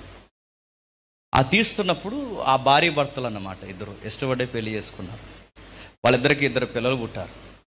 పిల్లలు పుట్టినప్పుడు ఈ అమ్మాయి చదువుకునే టైంలో ఫైనల్ ఇయర్లో ఉన్నప్పుడు లాస్ట్ వీళ్ళకి పేరోల్ పార్టీలు జరుగుతాయి కదండి. ఆ పార్టీ జరిగినప్పుడు అందరూ క్లాస్మేట్స్, బాయ్స్, లేడీస్ అందరూ కలిసి ఫోటోలు దిగుతారు. దిగినోళ్ళు దిగినట్టు అలా కాలేజీ గోళ్ళకు వదిలేసి వచ్చేయాలండి ఆ ఫోటోలు. అది శ్రేయస్కరం. అక్కడ చూసినంత పెద్ద అనిపించదు. కానీ ఏం చేస్తారు చెప్పిన, ఈ పట్టుకెళ్ళి ఫేస్బుక్లో, ఇన్స్టాగ్రామ్లో, వాట్సాప్ స్టేటస్ల్లో పెడతారు. చూడండి మా వ్యవహారం అని పెడతారు. ఎప్పుడో పెట్టింది ఈ బుక్ ఫేస్బుక్, కాపురంలోకి వచ్చింది, బుక్ వాడడం మానేసింది. జీవితంలో కొత్త పుస్తకాలు స్టార్ట్ అయ్యి, అదే ఫ్యామిలీ అనే పుస్తకం స్టార్ట్ అయింది. ఆ పుస్తకాన్ని గాలికి వదిలేసింది. ఆ పుస్తకాన్ని తీసేస్తే బాగుండు, తీయలేదు, అలా వదిలేసింది. ఆ పుస్తకం ఎవడు చూడకూడదు, ఆడే చూసాడు. ఎవడు చెప్పండి? స్టాండర్డ్ జీకే చెప్పండి ఎవడు? వాళ్ళ ఆయన చూశాడు. బుజ్జి ఇది నువ్వేనా అని అడిగాడు. నేనే, బాగున్నాను కదా ఆ వయసులో, నేనే అంది. ఎవరిల్లు అని అడిగాడు. మా క్లాస్మేట్స్ అండి. వీళ్ళందరూ ఎవరు? ఈ లేడీస్ పేర్లని చెప్పింది. వీళ్ళందరూ ఎవరు? బాయ్స్ పేర్లు చెప్పింది. ఈడెవడు? గోవింద్ గాడు అంది. గాడు ఆడే మా ఓడే, క్లాస్మేట్ అంది. నెక్స్ట్ ఫోటో చూపించాడు, అన్నీ అడిగాడు. ఎవరెల్లో? ఫ్రెండ్స్ అండి. లేడీస్ కాదు, వీళ్ళెవరు? ఫ్రెండ్సే అండి. ఆడే ఈడు. ఎవడీడు? గోవింద్ గాడు. సీరియస్ గాడు. గోవింద్ అంటే అన్నాడు. గోవింద్ అంటే ఫ్రెండేనండి. ఫ్రెండ్ అంటే వాయిస్ రేజ్ చేశాడు. ఏమో అర్థమవుతలేదు ఇవిడికి. ఫ్రెండ్ అంటే డిక్షనరీలో ఫ్రెండ్ అనే ఉంది, కొత్తగా ఏమీ లేదు. ఫ్రెండ్ అంటే అని అడిగాడు. ఫ్రెండ్ అంటే ఎరగేసి ఎలా అడిగాడు? మగోళ్ళందరూ చచ్చాలని ఈ గోవింద్ గాడికి ఆడవాళ్ళ స్నేహితుల, ఆడవాళ్ళందరూ చచ్చారని నీ గోవింద్ గాడి ఫ్రెండా అని అడిగాడు. ఇంకేం చెప్తుందండి? అది నోర్మే. చేసిన వ్యవహారాలు సరిపోలేదని మీరు ఫేస్బుక్లో ఫోటోలు నా కంటపడ్డ. ఎవడు అంటే ఏమీ లేదు, నిజంగా చెల్లికి ఏ అఫేర్ లేదు, ఎలాంటి లవ్ స్టోరీ లేదు, అసలు ఏమీ లేదు. ఆమె చేసిన పొరపాటు లైఫ్లో ఆ ఫోటో దిగి ఏడుస్తూ స్టేట్మెంట్లో ఏం చెప్పిందో తెలుసు? అన్నయ్య నిజంగా జస్ట్ మాకు ఫ్రెండ్స్ అన్నా, క్లాస్మేట్స్ అన్నా, అలాంటిది ఏమీ లేదు, నిజంగానే ఏమీ లేదు అని ఒక్క విషయం గుర్తుపెట్టుకోండి. వాడికి వచ్చిన అనుమానం ఇప్పుడు దేవదూత వచ్చి వివరించినాడు. అనుమానం పోద్దా? ఆమె ఏడుస్తున్న మాట ఏంటో తెలుసా? ఆ రోజు అనవసరంగా నా స్టడీస్లో నేను ఫోటో దిగాను, ఆ ఒక్క ఫోటో నా కాపురాన్ని పాడు చేస్తుంది. ఇది గుర్తుపెట్టుకో. రెబెక్కమ్మ ఎందుకు ఎవరితో పడితే వాళ్ళతో మాట్లాడదంటే, ఈ ఫోటోలైనా ఎలాగైనా డిలీట్ చేసి వచ్చేమో, కానీ దీంతో మనుషులు ఫోటోలు తీశారో డిలీట్ చేయమన్నా చేయరు. సమయం వచ్చినప్పుడల్లా ఎత్తి మాట్లాడతారు. రెబెక్కమ్మ ఎవరితో మాట్లాడదు, ఏ పురుషులతో అసలు గాలి కూడా తగలనివ్వదు, చూడదు, ఎవరితో మాట్లాడదు. ఆ ఎలియాజరు వచ్చాడు, మాట్లాడుతున్నాడు. ఆయనతో అన్న ఎందుకు మాట్లాడుతుందంటే తండ్రి వయసు ఉందా గనక మాట్లాడుతుంది. అది కూడా ఎందుకు మాట్లాడుతుందంటే మీరు అలసిపోయి ఉన్నారు, మీకు నీళ్ళు కావాలా అని అడిగింది. ఎస్, నీళ్ళు కావాలి. ఆమెలో ఎన్ని విలువలు ఉన్నాయి చూడండి. ఆమె కడవ పట్టుకుని ఎక్కడికి వచ్చిందంట? బావి దగ్గరకు వచ్చింది. ఆమె కడవ కట్టుకుని బావి దగ్గరకు వచ్చింది. బావి దగ్గరకు వచ్చినప్పుడు బావి దగ్గరికి ఎందుకు వస్తారండి? నీళ్ళు ఎందుకండి? దాహం తీరడానికి. అడుగుతున్నాను, దాహం రెబెక్కమ్మ ఒక్కరికేసిందా, ఇంటందరికీ దాహం వేస్తుందా? దానికొక్కదానికే దాహం వేస్తే గ్లాసు నీళ్ళు చాలు. ఇంటందరికీ దాహం తీర్చాలి అంటే కడవ ఉండాలి. అంటే ఈ వయసులో ఉన్న ఆడపిల్ల ఇంట్లో పనులు చేస్తుంది. నా దాహమే కాదు, నా ఇంటి వారి దాహం కూడా తీర్చాలనుకుంది. అది ఎథిక్స్ అంటే గుర్తుపెట్టు. అలాంటి అమ్మాయి వెళుతుంది, ఎవరితో మాట్లాడదు, చక్కగా వస్తుంది. ఆ అమ్మాయికి సంబంధం చూశారు. అమ్మ నీకు విషయం చెప్తున్నాను, మాకు యజమానుడు ఉన్నాడు, ఆ అబ్బాయి సూపర్ ఉంటాడు. ఆ అబ్బాయి పేరు చెప్తే అదిరిపోద్ది. ఆ అబ్బాయి పేరు ఏంటో తెలుసా? స్మైల్. స్మైల్ స్మైల్ స్మైల్ అంటే ఐజక్. ఐజక్ అంటే స్మైల్. నేను చూస్తున్న సంబంధం అబ్బాయి పేరే స్మైల్. అండ్ అబ్బాయి పేరే స్మైల్ అయితే ఇంకా అబ్బాయి ఎలా ఉంటాడు? సూపర్ ఉంటాడు, చాలా అందంగా ఉంటాడు. అబ్బాయి ఎలా ఉంటాడు తెలుసా? ఈ టైంకి కూర్చొని సాగర్ చుట్టూ తిరగడు. ఈ టైంలో ఏం చేస్తాడు అబ్బాయి? పార్కులో కూర్చోడు. ఈ టైంకి ఏం చేస్తాడు? ప్రేయర్ లైఫ్లో ఉంటాడు. దేవుడితో ఎక్కువ ప్రార్థన, ఆ ధ్యాన కాలపు ప్రార్థనకు పోతాడు. వాళ్ళ అమ్మగారి గదిలో ప్రేయర్ చేస్తూ ఉంటాడు. మేము సంబంధాలు చూడడానికి వెళ్ళామని చెప్తే ఆ బ్యూటీ పార్లర్కి వెళ్ళి ముల్తాన్ మట్టి వేయించుకోవడానికి వెళ్ళలేదు. ఏం చేస్తున్నాడు? ప్రేయర్లో గడుపుతున్నాడు. దేవా నాకు వచ్చే జీవిత భాగస్వామి నీవిచ్చిన బహుమానం ఉండాలని ప్రేయర్ చేస్తున్నాడమ్మా. అలాంటి బహుమానం అంటే అప్పుడు ఏమని తెలుసా? అవునా, ఇలాంటి కొరకే నేను ఎదురు చూస్తున్నా. ఏదో కళ వస్తుంది, ఒక మసమసగా కనబడి వెళ్ళిపోతుంది. ఈ కళ కొరకు ఎదురు చూస్తున్నాను. అది ఏదో గుర్రం అనుకున్నాను, ఒంటి అని ఇప్పుడే అర్థమైంది, మీరే ఆ కళలో ఉన్నది అన్నదా? అలాంటివి ఏం చెప్పలేదు. ఆవిడేమందో తెలుసా? ఓకే సార్, మిమ్మల్ని నేను గౌరవిస్తున్నాను, నాకు వయసు వచ్చింది కనుక సంబంధాలు చూస్తున్నాను, నేను గౌరవిస్తున్నాను. ఒక విషయం చెప్తున్నాను సార్, ఇలాంటివి ఏమన్నా ఉంటే మా పేరెంట్స్తో మాట్లాడాలి. చూడండి అమ్మ ఎంత బాగుందో చూడండి. ఇలాంటి మీరు ఎంత బెస్ట్ కపుల్స్ అని మాకు ఎంత డిక్షనరీ వర్డ్స్ మీరు ఇచ్చినా, ఆ అబ్బాయి చాలా పర్సనాలిటీ, నెంబర్ 1 పర్సనాలిటీ అని నాకు చెప్పిన మీరు ఎన్ని మాట్లాడినా నేను ఒకటే సార్, మా అమ్మ ఊ అంటే ఊ అంటాను, మా నాన్న ఊ అంటే ఊ అంటాను. వాళ్ళకి చెప్పిన దగ్గర తల దించుతాను, వారు తల ఎత్తద్దంటే తల ఎత్తను. మా అమ్మ నాన్నతో మాట, మీరు బంగారం వంగరిచ్చినా ఏ బహుమానాలు ఇచ్చినా వాళ్ళ సమక్షంలో ఇవ్వండి, వాళ్ళు లేకుండా నేనేమీ తీసుకో. ఈ మాట అడుగుతున్నాను తమ్ముళ్ళని చెల్లెల్ని, అమ్మ నాన్నకు తెలియకుండా ఎన్ని గిఫ్ట్లు చేస్తున్నారు చెప్పండి. మిమ్మల్ని అడుగుతున్నాను, ఆ ఫోన్ ఎక్కడది, ఈ కొత్త డ్రెస్ ఎక్కడది, ఈ బహుమానాలు ఎక్కడివి, ఆ రింగ్స్ ఎక్కడివి, ఇవన్నీ ఎక్కడవి? అమ్మ నాన్నకి తెలియకుండా ఎన్ని బహుమానాలు దాస్తున్నారు ఈరోజు. రెబెక్కమ్మ చూడండి, బంగారు ఉంగరాలు ఇచ్చినా, బంగారం లాంటి వడ్డానాలు తెచ్చినా, ఎన్ని బహుమానాలు ఇచ్చినా మా పేరెంట్స్ తెలియకుండా ఇవేమి నేను ముందుకు ఒక అడుగు కూడా, ఏంటి సార్ దాహం తీరింది, మా ఇంటికి రండి, మా పెద్దవాళ్ళతో మాట్లాడండి, ఇది దేవుని చిత్తం అయితే నేను వెనక, మా నాన్నగారు వెళ్ళమన్న వెంటనే మీ వెనకాడ ఒంట్లెక్కి వచ్చేస్తాను. ఇప్పుడు చెప్పండి, లవ్ అంటే ఏంటి చెప్పండి. లవ్ అంటే ఏంటి చెప్పనా? లైఫ్ పార్ట్నర్ కొరకు జీవితాన్ని ఖచ్చితంగా కాపాడుకొని, శరీరానికి కలంకం అంటకుండా తన జీవితానికి నిచ్చే అతిపెద్ద బహుమానం ఉందంటే గోల్డ్ కాదు, డైమండ్ కాదు, ప్లాటినం కాదు, ఏది కాదు. నా భర్తకి నా భార్యకి, నా భార్యకి నా భర్తకి నేను ఇచ్చే అతిపెద్ద బహుమానం ఏమన్నా ఉంది అంటే మ్యారేజ్లో నా శరీరాన్ని పవిత్రంగా కాపాడుకొని నా దేహాన్ని వాళ్ళ చేతుల్లో పెట్టడమే నేను ఇచ్చే అతిపెద్ద బహుమానం అని కంకణం కట్టుకోవడమే లవ్. గుర్తుపెట్టుకోండి, అది ప్రేమ అంటే. ఎదురు చూడటంలో ఉంది ప్రేమ, కట్టుకోవడంలో ఉంది ప్రేమ, నిజాయితీని నిలబెట్టుకోవడంలో ఉంది ప్రేమ. ఆ వచ్చే పార్ట్నర్కి నేను ఇచ్చే నమ్మకమైన బహుమానం పెట్టే గోల్డ్ రింగ్ కాదు. నా లైఫ్ పార్ట్నర్కి, నా వైఫ్కి నేను ఇచ్చే బహుమానం ఏమన్నా ఉంది అంటే నా శరీరాన్ని తనకి పవిత్రంగా అప్పగించడమే బహుమానం. మ్యారేజ్ బయట లవ్కి బైబిల్ ఇస్తున్న డెఫినేషన్ ఇదిగో, మ్యారేజ్ బయట లేదు లవ్, మ్యారేజ్ లోపల ఉంది లవ్. అది మ్యారేజ్తోనే స్టార్ట్ అవ్వాలి. రెబెక్కమ్మకి ఎప్పుడు ప్రేమ, ఆ ప్రేమ తరంగాలు ఎప్పుడు లేచే చెప్పండి? సంబంధం వచ్చాక. సోలమతికి ఎప్పుడు ఆ తరంగాలు లేచే చెప్పండి? ఎంగేజ్మెంట్ అయిన తర్వాత. మీరు ఎక్కడైనా చూడండి, తల్లి అయిన మరియా ఆమె ఎప్పుడు యోసేపుని ప్రేమించింది చెప్పండి? వాళ్ళకి నిశ్చితార్థం జరిగాక. ఇప్పుడు అడుగుతున్నాను, లోకం ఎప్పుడు ప్రేమిస్తుంది చెప్పండి? అసలు సంబంధం లేదు, పాడు లేదు, ఒక స్కేలు లేదు, ఏమీ లేదు. చూశాడట, నచ్చిందంట. నాకు ఇందాక నూతన్ అన్న అంటున్నాడుగా, ఎందుకో నా హృదయం అక్కడే తిరుగుతుంది అన్నాడట. తిరుగుతుంది పోయే ఆ గుండె ఆగిపోయే వరకు అలాగే తిరుగుతుంది. బైబిల్ చెప్తుంది, లవ్కి బైబిల్ ఇస్తున్న డెఫినేషన్ ఇదిగో, మ్యారేజ్ కొరకు ఎదురు చూడండి. నెక్స్ట్ చెప్తున్నాడు చూడండి, 13వ అధ్యాయం 4వ వచనం. త్వరగా ముగించేద్దాం. 13వ అధ్యాయం 4వ వచనం, హెబ్రీ పత్రిక 13వ అధ్యాయం 4వ వచనం.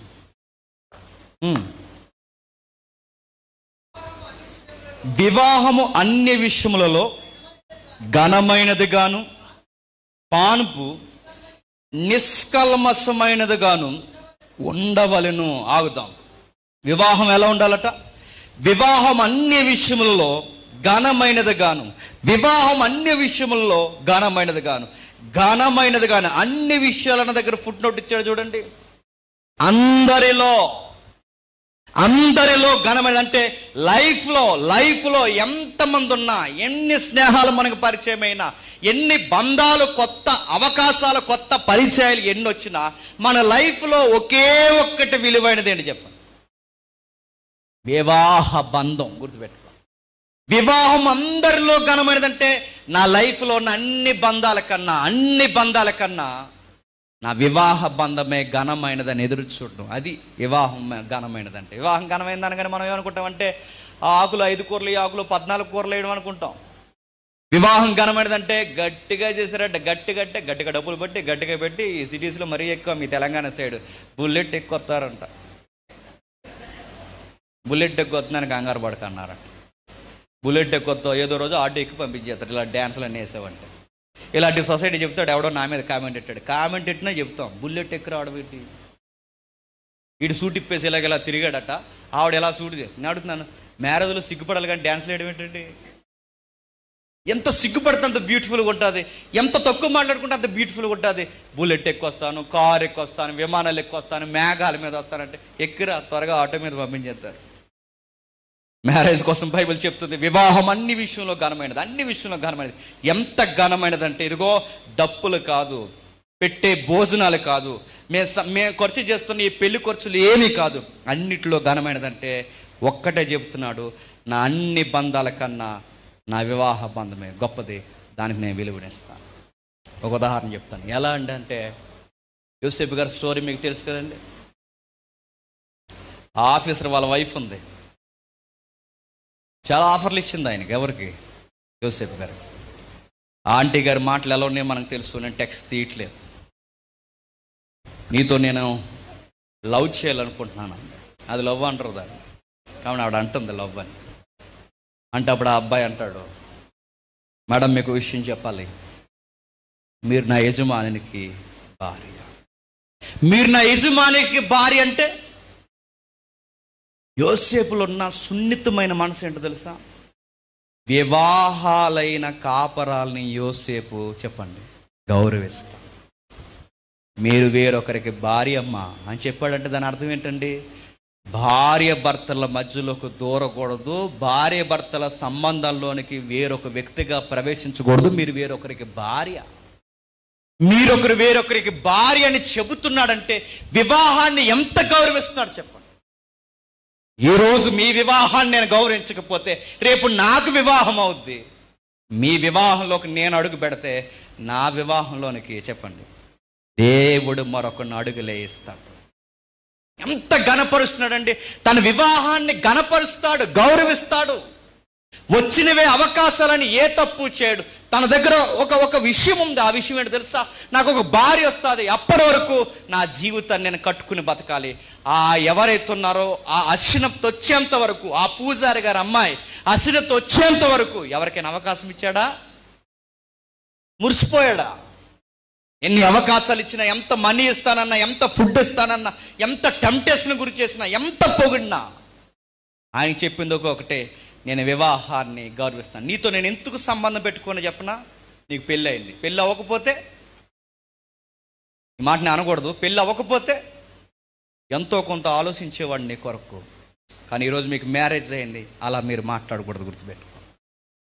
ఒకవేళ మీకు పెళ్లి కాకుండా మీరు నాకు సంబంధంకి వస్తే మీకోసం నేను ఆలోచిద్దును. మీకు పెళ్ళి అయిపోయిందంటే నేను మ్యారేజ్ని హానర్ చేస్తాను. మేడం జీ దయచేసి నన్ను డిస్టర్బ్ చేయొద్దు. ఎంత డిస్టర్బ్ చేయొద్దు అన్నాడంటే మీరు కానీ నన్ను పట్టుకుంటే ఎక్కడి నుంచి నేను పారా అన్నాడు. లోకం ఏమంటుంది? ఇందాక అని చెప్పాడుగా, లోకం ఏమంటుంది? దొరికిన తప్పులన్నీ చేయడం మగతనం అంటుంది. లోకం ఏమందో తెలుసా? తప్పుల్ని దాటిపోయి పరిగెట్టి దాక్కుండు పోవడమే చెప్పండి మగతనం అంది బైబిల్.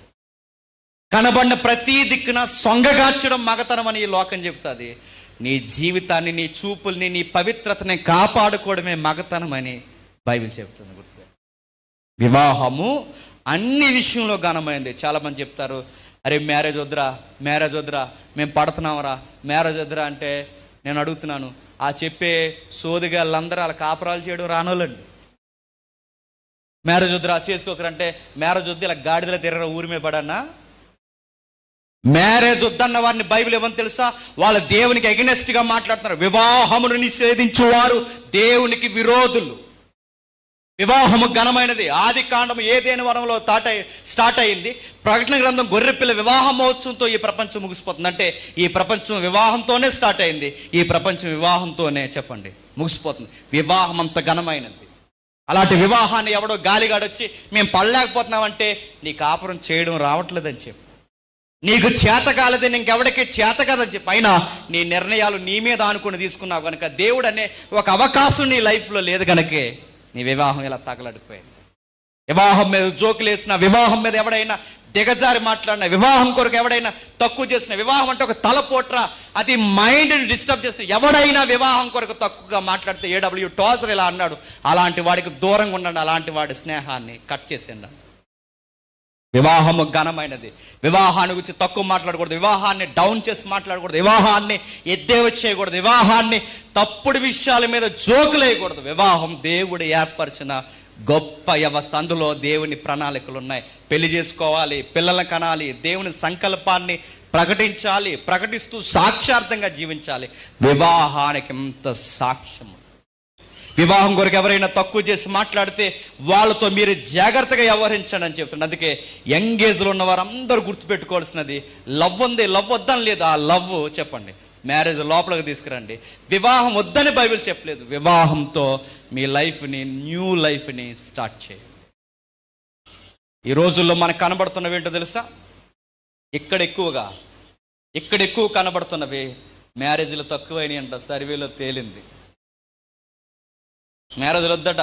మీరు చూస్తున్నారు, ఈ యాక్టర్లు గారు మీరు మాదిరి పెట్టుకుంటారు. చూసారా వాళ్ళ జీవితాలు ఎలా ఉన్నాయో? ఈ యాక్టర్లు చూసారా, 2 సంవత్సరాల పెళ్ళి అవుతుంది, 3వ సంవత్సరానికి విడిపోతున్నారు. సిగ్గు లేకుండా. ఒకప్పుడు మ్యారేజ్ సెట్ అయితే మ్యారేజ్కి ముందు పెడతారు. ఈ ఫోటోలకి ఏదో పేరు ఉంది, వెడ్డింగా పెడతారు. విచిత్రంగా ఉండి ఈ మధ్య ఆ వెడ్డింగ్ సూట్లు కూడా ఈ విచిత్రంగా కొట్టినాయి. వాడు ఇద్దరు డ్రైనేజ్లో నిలబడ్డారండి. డ్రైనేజ్లో తీసి పెట్టారు. స్పెషల్గా ఉండాలట, చాలా స్పెషల్గా ఉంది. అడుగుతున్నాను, రకరకాలు చేసిన. ఒకప్పుడు పెళ్లికి ముందు ఫోటోలు పెట్టి త్వరలోనే మా పెళ్ళని, నిశ్చితార్థం తర్వాత ఇలా ఫోటో పెట్టి ఇలా పెట్టేవారు. ఇప్పుడు ఎలా పెడుతున్నా తెలుసు? ఫోటో మీ సెలబ్రిటీ ఎక్కడున్న సెలబ్రిటీని అడుగుతున్నాను, సిగ్గురావాలని అడుగుతున్నాను, ఈ వీడియో వెళ్ళిన అడుగుతున్నాను నేను. ఇక్కడున్న సెలబ్రిటీలు ఎలా పెడుతున్నారు? మేము త్వరలోనే విడిపోతున్నాం అని పెడుతున్నారు. మేము త్వరలోనే విడాకులు తీసుకున్నాం అని పెడుతున్నారు. ఈ సెలబ్రిటీలకి కాపరాలు చేయడం రాదు. ఈ సెలబ్రిటీలకి వివాహాల కొరకు విలువ వీళ్ళకి తెలియదు. వీళ్ళ స్నానాలు చేసేంత ఈజీగా వివాహాలు మార్చేస్తారు. వీళ్ళ బంధాలు వదిలేస్తారు. చొక్కావులు, డ్రెస్సులు మార్చినంత ఈజీగా. వాళ్ళ మనకు మాదిరి కాదు. వాళ్ళేం చెప్తారు మనకు లవ్ కొరకు? వాళ్ళేం చెప్తారు కాపరా? వాళ్ళ దగ్గర డబ్బు ఉంది, వాళ్ళ దగ్గర సుఖం ఉంది, వాళ్ళ దగ్గర తిరిగే లగ్జరీ లైఫ్ ఉంది. వాళ్ళ దగ్గర లేనిదేడు చెప్పినా ఒక మాదిరికరమైన జీవితం లేదు వాళ్ళ దగ్గర. అందుకే బైబిల్ చెప్తుంది, వివాహం అన్ని విషయంలో ఘనమైంది. వాళ్ళని చూసి ఈ సినిమాల్లాగా, ఈ సీరియల్స్ లాగా, ఈ కథల్లాగా, ఈ కటౌట్స్ లాగా లైఫ్ అలా బ్యూటిఫుల్గా ఉంటుంది అనుకోకండి. జీవితంలో పెళ్లి ప్రమాణం చేసినప్పుడు మీరు గుర్తుపెట్టుకోండి, కష్టమందును సుఖమందును. నాకు విచిత్రంగా అనిపించే పదం ఏంటి చెప్పిన? సుఖమందు అంటే బాగానే ఉంది, చెప్పండి. కష్టమంది ఏంటంటే అదే మ్యారేజ్ అంటే. గుర్తుపెట్టుకో, అదే మ్యారేజ్ అంటే. కష్టమంది ఉండాలి. నేను అంతా సంతోషంగా ఉన్నప్పుడు ఉంటానంటే అలా నువ్వేటి దారిలో ఎవరైనా ఉంటారు. సుఖం వచ్చినప్పుడే కాదు, కష్టం వచ్చినప్పుడు కూడా ఉండాలి. సంతోషంగా ఉన్నప్పుడే కాదు, కష్టం వచ్చినప్పుడు. అది ఎలా ఉంటారు? అది మ్యారేజ్లో ఉంటారు. అది బయట లవ్లో అయితే ఉంటారా? ఒక మాటను నీకు లాస్ట్ గుడ్ బై మెసేజ్ పెడతారు. మ్యారేజ్లో పెట్టలేరు. ఎందుకంటే వాళ్ళని ఒకటి కలిపింది, దాని పేరు మ్యారేజ్. వాళ్ళు గుడ్ బై అని చెప్పలేరు. కొట్టుకుంటారు, తిట్టుకుంటారు, సాయంత్రానికి వస్తారు సిగ్గు లేకుండా. ఇంకెప్పుడు అనుకో సారీ చెప్పుకుంటారు. అది ఉంటే బ్యూటీ మ్యారేజ్లో, గుర్తుపెట్టండి. అందుకే మ్యారేజ్ లోపల ఉండాలి. మ్యారేజ్ బయట గొడవైంది అనుకోండి, 2 నిమిషాల్లో విడిపోతారు. మ్యారేజ్ లోపల, బైబిల్ ప్రకారం జరిగిన మ్యారేజ్ లోపల విడిపోరు. సాయంత్రానికి వస్తారు, క్షమించు, మరి ఆ టైంలో నువ్వు అలా మాట్లాడకూడదు అంటే, నువ్వు నన్ను అలా అనకూడదు అంటారు. సర్లే ఇంకెవరికి చెప్పుకో, నేను ఎవరికి చెప్పినట్టు, అంతే. బ్యూటీ అది. మ్యారేజ్ అన్ని విషయంలో ఘనమైనది, అన్ని విషయంలో ఘనమైనది. ఇక 3వ స్టేజ్కి వస్తున్నాం. ఇది కొంచెం జాగ్రత్తగా వినండి. సెక్స్. ఈ పదాన్ని తప్పుగా అనుకోకండి. శృంగారము దేవుడిచ్చినదే. ఆ శృంగారము నైతికతను బట్టి ముడిపడి ఉంది. అందుకే ఆ కింది వచ్చిన రాస్తున్న చూడండి, 4వ వచనం కలిపి చదవండి. వివాహము అన్ని విషయములలో ఘనమైనది గాను, పాన్పు నిష్కల్మసమైనది గాను ఉండవలను. ఎలా ఉండాలట? పాన్పు నిష్కల్మసమైనదిగా, కల్మసం లేనిదిగా. ఎప్పుడు కల్మసం లేనిగా ఉంటుంది చెప్పండి? లింక్ ఇచ్చాడు. వివాహం అవ్వాలి, ఘనముగా ఎంచబడాలి, నెక్స్ట్ అప్పుడు కల్మసం లేనిదిగా ఉంటుంది. అంటే శృంగారం అనేది ఎప్పుడు కలంకం లేనిదిగా ఉంటుందంటే మ్యారేజ్ తర్వాత జరగాల్సినది శృంగారం. మ్యారేజ్ ముందు జరిగితే కలంకము. గుర్తుపెట్టు, కలంకము జరిగితే దేవుడు బయట వాళ్ళని ఏం చేస్తాడు నాకు తెలియదు, కానీ బిలీవర్స్ అయిన వారు కలంకం అయితే దులుమాడేస్తాడు. మళ్ళీ చెప్తున్నాను, దావీదును ఊరుకున్నాడా? సంసోను ఊరుకున్నాడా? సొలొమోను వదిలేశాడా? బైబిల్లో భక్తులు, మేధావులైన వారు తప్పులు తడకగా ఇలాంటి సెక్సువల్ అబ్యూజ్లో వారు జారినప్పుడు వదిలేశాడా? భక్తులైన వారిని, దివారాత్రులు బైబిల్ చదివిన వారే తప్పుట అడిగేస్తే వదలలేనప్పుడు పర్లేదులే అనుకుంటే నీ శరీరాన్ని అపవిత్రపరిస్తే ఊరుకోడు, గుర్తుపెట్టుకో. బైబిల్ ఎలా రాడికల్ స్టేట్మెంట్ ఇచ్చింది, ఏమందో తెలుసా? ఇదిగో మీ దేహము దేవుడు అనుగ్రహించిన దేవాలయం అన్నాడు. ఇది దేవునికి దేవాలయం. మరో మాట అన్నాడు కింద, నా ఆలయాన్ని అపవిత్రపరిచిన వాడిని చెప్పండి నేను పాడు చేస్తా అన్నాడు. మద్యం చేత కానీ, మత్తు చేత కానీ, ఇలాంటి శృంగార బౌండరీలు దాటి ఇలాంటి అపవిత్రత చేత కానీ ఏదైనా దేహాన్ని అపవిత్రపరిస్తే దేవుడు అన్నాడు, నా ఆలయాన్ని పాడు చేసిన వాడిని చెప్పండి నేను పాడు చేస్తా, చర్యలు తీసుకుంటానన్నాడు, జడ్జిమెంట్ చేస్తా అన్నాడు, ఊరుకోనన్నాడు. బయట వారికైనా ఒక అడుగు ఆలస్యం వచ్చేమో కానీ దేవుడు పనిష్మెంట్లు, లోనున్నవారు దేవుని పిల్లలు తప్పులు పర్లేదులే అని చేస్తే అడుగు కూడా ఆలస్యం చేయకుండా ఎగేసుకుని మీదకి వస్తాడు, గుర్తుపెట్టుకో. బైబిల్ చెప్తుంది, ఇదిగో నీ జీవితం, నీ శృంగార జీవితం అనేది వివాహం తర్వాత ఉండాలి, వివాహం తర్వాత ఉండాలి. పానుపు నిష్కల్మషముగా ఉండాలి. 1 night స్టే ఉంటాం, నువ్వు అలా వెళ్ళిపో, నేను ఎలా వెళ్ళిపో అంటే ఈ లోకస్తులకు చెల్లుతాయి అవి. బిలీవర్స్గా మనకు చెల్లవు, గుర్తుపెట్టుకోండి. ఒకవేళ వాళ్ళకి కుదిరినా ఈ రోజుతో పావు ఏదో రోజు వాళ్ళకి ఎదురవుతాయి, ఆ రోజు వాళ్ళు చెల్లించాల్సిన మూల్యాన్ని చెల్లిస్తారు. మీరు చూస్తున్నారా, పేపర్ చదువుతున్నారా, కరెంట్ అఫైర్స్ మీరు చదువుతున్నారా, కరెంట్ న్యూస్ మీరు చదువుతున్నారా, ఎలాంటి విషయాల్లో కుప్పకూలిపోతున్నారు మీరు చదువుతున్నారా? మొన్నటి వరకు మీ రాష్ట్రాన్ని కాల్ రికార్డింగ్స్ ఊపేసినాయి, సెలబ్రిటీ కాపరాలు ఎగిరిపోయినాయి అని పొంకాల న్యూస్ మీడియా చెప్తుంది. ఎందుకో? బయటోడైనా లోపలోడైనా ఏదన్నా మిస్టేక్ జరిగితే దాని మూల్యం ఏదో ఒక రోజు చెప్పండి ఖచ్చితంగా కట్టాలి. ఆ లైఫ్ గురించి చాలా రాడికల్గా మాట్లాడుతున్నాడు. వేశ్యశాంగులకును వ్యభిచారులకును దేవుడు తీర్పు తీర్చును. వేశ్యశాంగులు అంటే వివాహం జరగకుండా పానుపు మీదకి వెళ్ళిన ప్రతీది ఏంటి చెప్పండి? వ్యభిచారం, జారత్వం. నెక్స్ట్ వ్యభిచారము, జారత్వం, ఖచ్చితంగా వీటికి తీర్పు తీరుస్తాడు. వివాహం కాకుండా జరిగినది ఏ కేటగిరీలో వేస్తే ప్రభు అంటే వ్యభిచారమే, అది జారత్వం, అది అపవిత్రది. వాళ్ళకి ఏం చేస్తాడు దేవుడు? తీర్పు తీరుస్తాడు. బయట లోకము సామెత చెప్తాది, చెడ్డోడి గట మంచి భార్య వచ్చిందట, మంచోడి గట డొక్కు సామెతలన్నీ చెప్తుందండి లోకం. కానీ నేను చెప్తున్నాను, చెడ్డోడికి చెడ్డ భార్య వస్తుంది, మంచోడికి మంచి భార్య. నువ్వు మంచిగా ఉండు, దేవుడి మీద అనుకో, మంచి భార్య వస్తుంది. రెబెక్కమ్మకి కరెక్ట్ పర్సనాలిటీ ఎవరు చెప్పండి? ఐజాక్ కరెక్ట్గా సూట్ అయ్యేది ఎవరు చెప్పండి? రెబెక్క.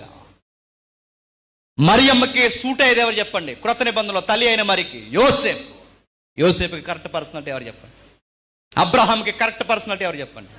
శారమ్మ. మీరు ఎక్కడ చూడండి, దేవుడు ఏర్పరిచిన బంధాలు చాలా బ్యూటిఫుల్గా ఉంటాయి. నువ్వు గాలిడు అనుకో, చెప్పు గాలే వస్తుంది. నువ్వు గాలిదానం అనుకో, చెప్పండి గాలిడో వస్తాడు. నువ్వు దేవుని కొరకు సులమతి చెప్పినట్టు, రెబెక్కమ్మ చెప్పినట్టు, బైబిల్ చెప్పినట్టు, హెబ్రీ పత్రిక చెప్పినట్టు వివాహం కొరకు ఘనముగా ఎదురు చూసి కాపాడుకుంటే నీ లైఫ్లో కూడా ఘనమైన దేవుడు తీసుకుని వస్తాడు, గుర్తుపెట్టుకో. నేను ముగించేస్తున్నాను. పానుపు నిష్కల్మషంగా ఉండాలి. కొన్ని పదాలు వాడాలి, ఎందుకంటే ఈ జనరేషన్కి అలవాటైన పదాలు. ఈరోజు ఎక్కువ చూసారా, మగాళ్ళు పెళ్లి చేసుకుంటున్నారు, హోమోసెక్సువల్స్.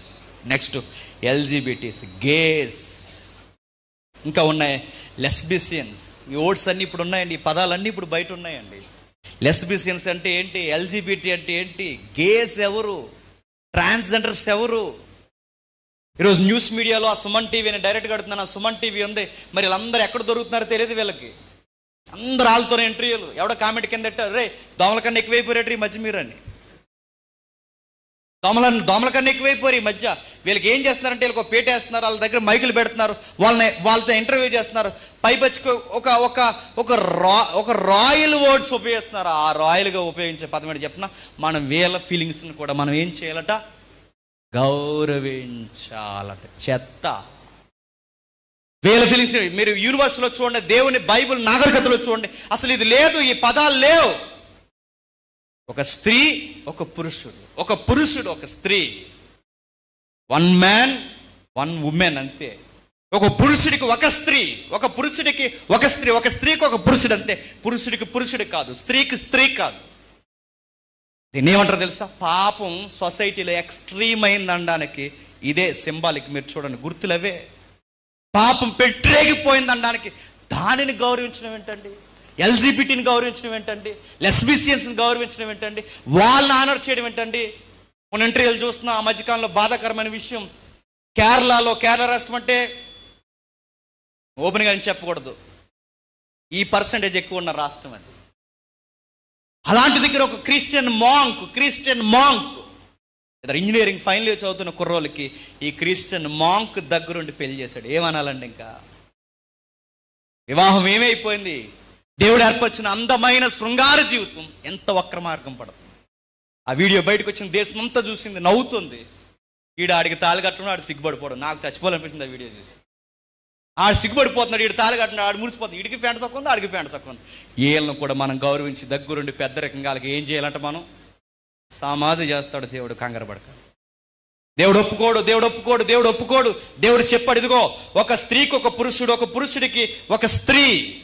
దేవుడు నిర్ణయించాడు ఇది వివాహం. ఇందులో రెండు విషయాలు ఉన్నాయి. లవ్ ఉంది, మ్యారేజ్ ఉంది. నెక్స్ట్ మీ భవిష్యత్తుకి దేవుడు మీకు ఒక ఎక్స్ప్రెషన్ ఇచ్చాడు. ఈ పదం నేను తప్పుగా అర్థం చేసుకోకండి నన్ను. నీ ప్రేమకి, నీ భర్తకి, నీ భార్యకి, నీ భర్తకి, నీ భార్యకి, నీ భార్యకి, నీ భర్తకి నువ్వు లవ్లో ఇదిగో నేను చాలా హానెస్ట్గా ఉన్నాను అనడానికి ఇచ్చే ఎక్స్ప్రెషన్ ఏంటి చెప్తున్నా. నన్ను తప్పుగా అనుకోకండి. పూర్తిగా నీ శరీరాన్ని పానుపు మీద నీ భర్తకి, నీ భార్యకి అప్పగించడంలోనే నీ లవ్ ఎక్స్ప్రెషన్ ఉందంటుంది బైబిల్. గుర్తుపెట్టుకో. నీ ప్రేమను వ్యక్తీకరించు అంటే పూర్తిగా తన స్వాధీనం అయిపోయావు, పూర్తిగా తన కౌగిట్లోకి వెళ్ళిపో. ఇది దేవుడు ఏర్పరిచిన ప్రేమ కావ్యం. ఇలాంటి విలువైన బంధాన్ని, ఇలాంటి స్వచ్ఛమైన బంధాన్ని పట్టుకెళ్ళి పార్కుల్లోను, బీచ్ల్లోను, ఎక్కడెక్కడో చీకట్లో బెంచీలు చివరన పెడతానంటే దేవుడు చర్యలు తీసుకోవడం అనుకుంటున్నావా? దేవుడు ఊరుకుంటారు అనుకుంటున్నావా? క్రొత్త నిబంధనలో సెలవిచ్చాడు ఆయన, విగ్రహారాధకులకును, వ్యభిచారులకును, జారులకును ఖచ్చితంగా ఆయన ప్రతి దండన చేయును అని చెప్పి ఊరుకోడట. అందుకే జీవితం అనే దాంట్లో దేవుడిచ్చిన అందమైన విషయం పానుపు. అది మీ ఇద్దరు 4 గోళ్ల మధ్య మీ దగ్గర ఉండాల్సినది, మీ ఇద్దరి మధ్య ఉండాల్సినది. అప్పటి వరకు సొలొమోను చెప్పినట్టు వాటి జోలికి చెప్పండి పోవద్దు, వాటిని రేపదు. ఆ రోజు సొలొమోను చేతిలో చెయ్యేసి చెప్పమంది. ఈరోజు నేను బైబిల్ పట్టుకొని చెప్తున్నాను, మీరు దేవుని ఎదుట ఆనబట్టి చెప్పండి, దేవా ఇలాంటి విషయాలకి మ్యారేజ్ వెలుపల మేము పోము అని. నెక్స్ట్ నేను ముగించేస్తున్నాను 5వ వచనంలో, ధనాపేక్ష లేని వారై మీకు కలిగిన వాటితో తృప్తి పొందడం నుండి. మనం చూసాం ప్యాటర్న్, మీకు గుర్తుందో చెప్పండి ఒకసారి. Love, sex, marriage, money. Last మనం చూసి ముగించేస్తున్నాం మనీకి లైఫ్కి సంబంధం ఉందంటే ఉంది ఖచ్చితంగా ఉంది.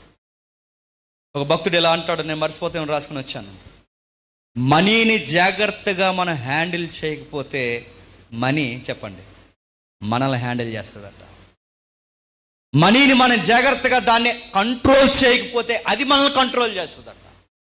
ఈరోజు సగానికి సగం పిల్లలు దేని బట్టి జరుగుతున్నాయి చెప్పండి? ఏం తోకలేజ్ చేసుకుంటున్నారు చెప్పండి? 1,00,000 ఇస్తావా, 2 లక్షలు ఇస్తావా, 7 ఇస్తావా, 6 ఇస్తారు, కంగారు పడకు, 1,00,000 ఇస్తావా. లక్షణాలు చూసేవాళ్ళు లేరు ఇప్పుడు చెప్పండి. 1,00,000 ఇస్తావా, 1,00,000 ఇస్తావా? ఆయనకి శాలరీ ఎంత ఉంటుంది? ఆయనకి శాలరీ ఎక్కడ చేస్తాడు? ఎన్ఆర్ఐయా? హైదరాబాద్లో చేస్తున్నాడు జాబ్, సికింద్రాబాద్లో చేస్తున్నాడా? ఇవే చూసుకుంటున్నారు. ఈ మనీ గ్రాస్ కొరకే చూసుకుంటున్నారు. కానీ విలువలు ఉన్నాయా? ప్రేయర్ లైఫ్ ఉందా? బైబిల్ చదువుతాడా? చర్చికి వెళ్తాడా? ఇలాంటి యవనస్తుల సదస్సులు ఆయనకంటే ఒక పాత్ర ఉందా? ఇవేవి చూడరు. ఎంత వస్తుందో శాలరీ? డీమార్ట్కి తీసుకెళ్తాడు నన్ను నెలకి, అడుగుతున్నాను. బయటికి తీసుకెళ్తాను నన్ను, వీక్లీ వన్స్ అయినా తీసుకెళ్తాను. ఏమి లెక్కలండి ఇవన్నీ నేను అడుగుతున్నాను. ఎన్ఆర్ఐ చేసుకుంటా అంటే మొన్న ఒక కేసు ఎదురైంది. ఎన్ఆర్ఐ చేసుకుంటా సీరియస్గా ఏంటి తెలుసా? 2 సూట్లు వేసుకుంటారు, కాస్ట్లీ డ్రెస్ వేసుకుంటారు, మ్యారేజ్ చేసుకుంటారు. 1 వీక్ ఉంటాడంట, 1 వీక్ తర్వాత వెళ్ళిపోతాడట. మళ్ళీ ఎప్పుడు వస్తాడట? 1 ఇయర్ తర్వాత. నడుతుంది మ్యారేజ్ అంటారు దాన్ని. చెల్లెలికి చెప్తున్నాను, తమ్ముళ్ళకి చెప్తున్నాను, ఎన్ఆర్ఐలు చేసుకుంటే నువ్వు ఎన్ఆర్ఐగా వెళ్తేనే చేసుకోలేక చేసుకో. నువ్వు విదేశాలకు వెళ్తేనే మా ఆయన ఎక్కడ ఉంటాడు, నేను అక్కడ ఉంటాను. నో, ఎందుకుంటాడు అని అడుగుతున్నాను. ఎందుకుంటాడు ఆయన? అక్కడ ఎందుకుంటాడు, నువ్వు ఎక్కడ ఎందుకుంటావు అంటే ఒకే ఆన్సర్ చెప్పండి, డైరెక్ట్ ఆన్సర్ మనీ. అడుగుతున్నాను, వివాహ బంధాన్ని మనీ కొరకు నువ్వు ఎక్కడుండు అక్కడుంటే సౌఖ్యం అనుకుంటారు ఈ సొసైటీలో. మెజారిటీ కాపురాలు పాడైపోవడానికి కారణం ఏంటి చెప్పండి? ఉద్యోగాల పేరుతో భర్త ఒక దిక్కునుంటాడు, భార్య ఒక దిక్కునుంటారు. ఇద్దరి మధ్య గ్యాప్ ఉంటే ఏమవుద్ది? సాతానగాడు ఏదైనా తోటలోకి వచ్చినట్టు ఇద్దరి మధ్యకి వస్తారు. ఎవరో లేని టైంలో చూసుకుని గుర్తుపెట్టుకో. ఇది పాఠం నేర్పుతుంది మనకి. భర్త లేని టైంలో అవ్వ దగ్గరకు వచ్చాడు. మనుషుడు ఒంటరిగా దొరికినప్పుడు ఖచ్చితంగా వస్తాడు, వాడు మాట్లాడతాడు. వాడు సంపాదన కలిసి సంపాదించిన 100 ఇద్దరు కలిసి 100 రూపాయలైన పర్లేదు, ఇద్దరు కలిసి ఒకే దగ్గర సాయంత్రానికి వండుకు తినేలాగా సంపాదించండి. 1,00,000 రూపాయల శాలరీ వచ్చిన ఆయన అక్కడ ఉంటాను ఎక్కడ ఉంటాను అడుగుతున్నాను. 1,00,000 ఉంటుంది. మీ ఇద్దరు త్వరలో ఇడిపోతారు. నేను ఖచ్చితంగా సీరియస్గా చెప్తున్నాను. ఎందుకో చెప్పినా, ఈ బాడీకి ఆశలు ఉన్నాయి, ఈ బాడీకి కోరికలు ఉన్నాయి, ఈ డిజైర్స్. కొన్ని విషయాలు మనం వెళితే ఆ సెక్స్ లైఫ్ని, ఆ డిజైర్స్ని, భార్య భర్త పక్కన లేకపోతే ఈ లైఫ్ ఏం చేస్తుందో తెలిసి, నేను పచ్చిగా మాట్లాడుతున్నాను ఏమనుకోకండి. రోజు ఎవరితో అయితే మాట్లాడుతున్నారో, ఏ కొలిక్స్ అయితే అక్కడ ఉన్నారో తెలియకుండానే సాతానుగా వాళ్ళిద్దరికి బంధాలు వేసేస్తాడు. గుర్తుపెట్టుకో అండి. 100 తెచ్చినా పర్లేదని కలిసి ఉందాను. ఎన్ఆర్ఐలు ఎవరు ఉంటేనే సీరియస్ చెప్తున్నాను. ఏం చేస్తావో తెలియదు, మీ ఆయన మానిపించే అంతే. ఇంకా ఏం చెప్తా తెలియదు. ఇంకా ఏం చెప్తా ఆ తమ్ముడికి చెప్తున్నాను, ఏం చెప్పుకుంటాం మీ పేరెంట్స్ తెలియదు. ఇద్దరు కలిసి ఉంటేనే వెళ్తానని చెప్పు, లేకపోతే వెళ్ళనని చెప్పు. నేను సిటీలో జాబ్ చేస్తాను, మా అమ్మగారి ఇంటికంటే కుదరదండి, బైబిల్ అలా ఒప్పుకోలేదు. ఇద్దరు కలిసి ఉండాలి, ఇద్దరు కలిసి తినాలి. అందుకే ప్రమాణం కూడా ఏమని చేస్తారు తెలుసా? కష్టమందును సుఖమందును కలిసే ఉంటాం, కలిసే తింటాం, కలిసే ఏడుస్తాం, కలిసే నవ్వుతాం. ఒకరోజు సావు తప్ప ఇంకా మమ్మల్ని ఏది చేయకూడదు. అది అవకాశం ఉంటే కలిసే చచ్చిపోతాం. మనీ విషయంలో చెప్తుంది. మనీ విషయంలో ఈరోజు పిల్లల భవిష్యత్తు ఏమైపోతుంది చెప్పండి? భర్త ఎక్కడ ఉంటారు? నేను మ్యారేజ్ విషయం ముందు మ్యారేజ్ చేసుకోవాలంటే ఇవన్నీ ఆలోచించండి. రేపు పొద్దున మీరు ఆలోచించి, ఇవి ఎవడ చెప్పడు బయట. ఏ పర్సనల్ డెవలప్మెంట్కి వెళ్తే ఏ డాక్టర్ మనకు చెప్పడు బయట. రేపు పొద్దున మీరు మ్యారేజ్ చేసుకుంటే ఇవన్నీ ఆలోచించండి. ఇవన్నీ ఆలోచించే మ్యారేజ్ లైఫ్లోకి వెళ్ళాలా వద్ద ఆలోచించండి. మనీ కాదు మనకి, మనీ కాదు. గుర్తుపెట్టుకోండి, మనిషి మన ముందు ఉండడం ప్రాముఖ్యం. గుర్తుపెట్టుకోండి, మనిషి మనతో ఉండాలి. రేపు పొద్దున పెళ్ళి అవుతుంది, ఎక్కడో ఉంటాడు ఆయన, ఎక్కడో ఉంటాడు ఈవిడ, ఎక్కడో ఉంటుంది. ఈవిడ జాబ్ చేస్తుందట, ఈయన జాబ్ చేస్తాడు. మరి పిల్లలు ఎక్కడ ఉంటారు? అమ్మమ్మ దగ్గర వదిలేస్తారంట, నాన్నమ్మ దగ్గర వదిలేస్తాడు. వదిలేస్తే అమ్మా నాన్న ఉన్న పిల్లలే తినంగా పెరగట్లేదు. అమ్మా నాన్న లేకపోతే అమ్మమ్మ దగ్గర తినంగా పెరుగుతారా? మళ్ళీ ఒక స్లోగన్ దీనికి. ఆ స్లోగన్ ఏంటో చెప్పిన? వెలుగుండగానే. చెప్పండి, దీనికి ఒక స్లోగన్ మళ్ళీ. వెలుగుండగానే దీపం చక్క పెట్టుకోవాలి. పిల్లల భవిష్యత్తు బాగుండాలంటే ఇలాంటి నిర్ణయాలు తప్పదు, కష్టమైన తీసుకోవాలంటే. నేను అడుగుతున్నాను, పిల్లల భవిష్యత్తు బాగుంటుందిలే, మరి మీ భవిష్యత్తు, ప్రజెంట్ మీ భవిష్యత్తు, మీరేమైపోతారు? వయసు అంతా అడవి కాసిన ఎన్నిలు అవుతుంది, మీరేమవుతారు అడుగుతున్నాను నేను.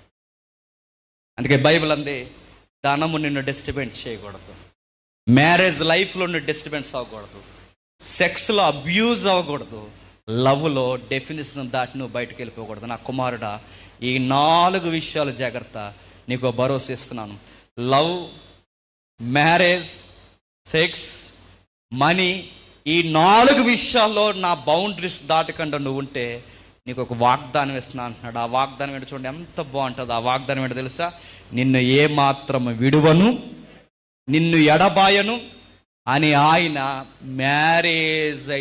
మ్యారేజ్ అవుతున్న యంగ్ కపుల్స్కి, ఫ్యామిలీలో ఉన్న వారికి అందరికీ చెప్తున్నాడు. చూడండి, మిమ్మల్ని ఇలా ఉంటే విడవను, ఎడబాయి. నేను బతకడానికి ఎన్ని డబ్బులు కావాలి చెప్పండి, ఒక ఫిగర్ చెప్పండి. నేను అడుగుతున్నాను, బతకడానికి ఎన్ని డబ్బులు ఉండాలండి? 1 కోటి రూపాయలు ఉండాలా? 1,00,000 రూపాయలు ఉండాలా? బతకడానికి ఏముండాలి చెప్పినా? ఆరోగ్యం ఉండి, గుండెల నిండా సమాధానం ఉండి, ఒకరు ప్రేమ ఒకరు ఉంటేనే బతకగలం. గుర్తుపెట్టుకోండి. డబ్బులు ఉన్నాయనుకోండి, సమాధానం లేదనుకోండి, సెలబ్రిటీలు చూడండి, రాత్రి అయితే క్లబ్కి రేవు పార్టీలకు వెళ్ళిపోతున్నారు. ఎందుకు? సమాధానం లేదు వాళ్ళకి.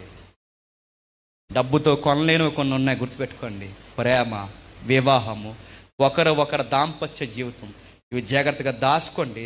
దేవుడు చెప్తున్నాడు, ఈ లోపల ఉండండి. దేవుడు అంటున్నాడు, ఈ విలువల్లో మీరు నాతో ఉంటే నేను వాగ్దానం ఇస్తున్నాను, మిమ్మల్ని విడువను, ఎడబాయను. ఏ సమయానికి మీకు ఏం కావాలో, మీ పిల్లలకి ఏం కావాలో నేను అన్నీ చూసుకుంటాను. ఎంత బాగా బైబిల్ మనకి ఎలిబ్రేట్ చేస్తుంటే మనం ఏం చేస్తాం తెలుసా? ఎవరో ఒకరు సహాయాల కొరకు తిరుగుతాం. దేవుడు అంటున్నాడు, ప్రభువే నాకు సహాయకుడు, నేను భయపడను, నరులు నాకు ఏం చేస్తారు?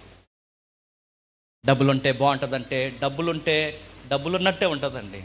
విలువలు ఉంటే డబ్బులు లేకపోయినా లైఫ్ చెప్పండి ఆనందంగా ఉంటుంది. పెద్ద పెద్ద భవంతులు కట్టుకుంటున్నారు, ఆనందంగా ఉంటారు అనుకుంటున్నారా? మీ సిటీస్లో ఈ మధ్య నేర్చుకుని చెప్తున్నా, ఈ 2,000 సుమారు 2,000 గ్రామాలు ఉన్నాయండి. ఈ హైదరాబాద్, సికింద్రాబాద్, 2,000 రికార్డులు, 2,000 గ్రామాలు. ఆ 2,000 గ్రామాల్లో చర్చిలు లేవులండి, అది వేరే విషయం. 2,000 గ్రామాలు ఉన్నాయి. ఈ 2,000 గ్రామాలు చివరికి ఇప్పుడు విస్తరిస్తుంది మీ సిటీ. రింగ్ రోడ్డు ఇంకో రింగ్ వేస్తారంట. ఎందుకంట? ఇదే చెప్పిన అందరికీ సిటీలో ఉండాలనిపించట్లేదంట. మరి ఎక్కడికి వెళ్తారంట? దూరంగా వెళ్ళిపోతారంట. ఒక ఎకరం కొనుక్కుంటారంట. అక్కడ పాక వేసుకుంటారంట. పాక అంటే సి అంటారని పాక అనక దానికి ఒక పేరెట్టారు, ఫామ్ హౌస్ అన్నారు దాన్ని. బిల్డింగుల్లో మాకు సుఖం లేదు, సెంట్రల్ ఏసీలో సుఖం లేదు, పాకలోనే సుఖం ఉంది అన్నాడు. దేవుడు ఏమంటున్నాడు తెలుసా? నువ్వు పాకలో ఉన్న పరమన్నం నేను పెడతాను, నా వైపు చూడు. బిల్డింగ్స్ కాదు, మనీ కాదు, ఇవేమీ కాదు, పాడు చేస్తాయి. ఎప్పుడో వారానికి ఒకసారి కలుసుకుంటాం, భార్య భర్తలు ఇద్దరం ఒక రెస్టారెంట్కి వెళ్తాం, ఒక ఫ్యామిలీ ప్యాక్ బిర్యానీ చెప్తాం, పిల్లలతో కలిసి తింటాం, మళ్ళీ సోమవారం లేచి వెళ్ళిపోతామంటే లైఫ్ అది కాదు. లైఫ్ ఒకటి గుర్తుపెట్టుకుంటే ఇద్దరు కలిసి ఉండాలి. సంపాదించిన 100 అయినా కలిసి ఉంటాం. దేవా నీ మీద అనుకుంటాం. బ్యూటిఫుల్ సీన్ ఏంటి చెప్పిన? భార్య భర్త పిల్లలు ముగ్గురు కలిసి అలా చర్చికి అటెండ్ అయ్యి సండే వర్షిప్కి వచ్చి దైవజనుడి మాటలు విని ఆరాధన చేసి వాక్యం విని దేవుని దగ్గర మీ వారమంతా ఉన్న కష్టాలు సుఖాలు సమాధానం చెప్పుకుని వెళ్ళిపోతారు. చూసారా? ఎంతకు మించిన బ్యూటిఫుల్ లైఫ్ ఇంకేమీ లేదు. అందుకే నేను ముగిస్తున్నాను. విశ్వాసిగా విశ్వాసిని పెళ్లి చేసుకో, విశ్వాసిగా విశ్వాసురాలైన వాడిని చూడు. ఈ విధముగా ఈ ప్యాటర్న్ను ఫాలో అవ్వు. నీ లైఫ్ అన్ని విధాలుగా ఈ 4 గ్రాపుల్లో బాగుంటుంది. ఏ మాత్రం డిస్టర్బెన్స్ అయినా ఈ 4 విషయాలు చాలు, పాడైపోతారు. అలా ఉండకూడదని కోరుకుంటూ దేవుడు మిమ్మల్ని దీవించునుగాక. ప్రార్థన చేసుకుందాం. పరలోకమందున్న మా తండ్రి, విలువైన సంగతులు విన్నారు తండ్రి. సొసైటీకి విషయాలు తెలియదేవా. కొన్ని విషయాలు తండ్రి మాట్లాడకపోవడం వల్లనే మరుగైపోయినాయి తండ్రి. బైబిల్లో ఈ రోజుకి మమ్మల్ని సవాల్ చేసే జీవితాలు ఉన్నాయి దేవా. మాకు ఎప్పటికీ వింతగానే ఉంటాయి తండ్రి. విశ్వాస వీరుల జాబితాల గ్రంథాల్లో తండ్రి ఇలాంటి విషయాలు చివరగా మీరు తండ్రి విసిరినట్టు, వజ్రాలు విసిరినట్లు తండ్రి 4 విషయాలు మా కళ్ళ ముందు పెట్టారు. ప్రేమ అంటే ఎలా ఉండాలో, ఎలా అర్థం చేసుకోవాలో, ఎలా భరించాలో, మ్యారేజ్ని ఎంత గౌరవించాలో తండ్రి, పానుపుని ఎంత చక్కగా తండ్రి కలంకం లేనిదిగా మలుచుకోవాలో తండ్రి, ధనం విషయంలో తండ్రి ఎంత డిస్టర్బెన్స్ లేకుండా ఉండాలో తండ్రి, అన్ని విషయాలు రాశారు. ఈరోజు ధనాసే తండ్రి కట్నాల కొరకు, ఉద్యోగాల కొరకు, జీతాల కొరకు ఎదురు చూసి ఈరోజు పెళ్ళిళ్ళు చేసుకుంటున్నారు తండ్రి. కట్నాలే ఉంటున్నాయి తండ్రి, జీతాలే ఉంటున్నాయి, మనుషులే కలిసి ఉండడం లేదు దేవా. అలాంటి విషయాలు జరగకుండా ఉండాలి అంటే మీ మీద మేము అనుకోవాలి, మా జీవితాన్ని కట్టుకోవాలి, విలువలు కట్టుతాన్ని మేము బతికినాడు తండ్రి. మా కర్త, మా విశ్వాసానికి మాదిరైన ప్రభు అయిన యేసుక్రీస్తు వారు మాకు మాదిరిగా మధ్యవర్తిగా ప్రతి కార్యము ఆయన జరిగిస్తారు తండ్రి. విలువైన మాటలు మొదటి వర్తమానంలో, 2వ వర్తమానంలో మాతో మాట్లాడినందుకు మీకు స్తుతులు తండ్రి. ఎందరో చెల్లెళ్ళు వచ్చారు, ఎందరో తమ్ముళ్ళు వచ్చారు, అన్నలు వచ్చారు తండ్రి. ఇప్పటికే వివాహమై తండ్రి కూర్చున్న వారు ఇక్కడ ఉన్నారు తండ్రి. అందరితో మీరు మాట్లాడారు. ఎవరు ఈ మాటలు పెడచెవును బట్టుగా, ఇవి దేవుని మాటలు, ఇవి గౌరవించవలసిన మాటలు తండ్రి. నన్ను కాకపోయినా మీ మాటలను గౌరవించే ధన్యత వారికి అనుగ్రహించండి. వేదిక మీద ఉన్న పెద్దలను, వేదిక మీద కిందున్న తండ్రి సహోదరులను, ఈ కార్యానికి సహకరించిన ప్రతి ఒక్కరిని తండ్రి మరింత దీవిస్తారని కోరుతూ, మాకు తెలియని ఏ కన్నీళ్ళు ఉన్నా వాటన్నిటి విషయంలో సమాధానం అనుగ్రహిస్తారని అర్థిస్తూ, సాయంకాలం జరుగుతున్న తండ్రి చివరి సభలో మా అందరితో మరింత గంభీరమైన వర్తమానం, సిలువను గూర్చిన వార్త మాతో బాహాటంగా మాట్లాడతారని అర్థిస్తూ క్రీస్తు నామమున ఈ ప్రార్థన సమర్పిస్తున్నాం తండ్రి. ఆమేన్.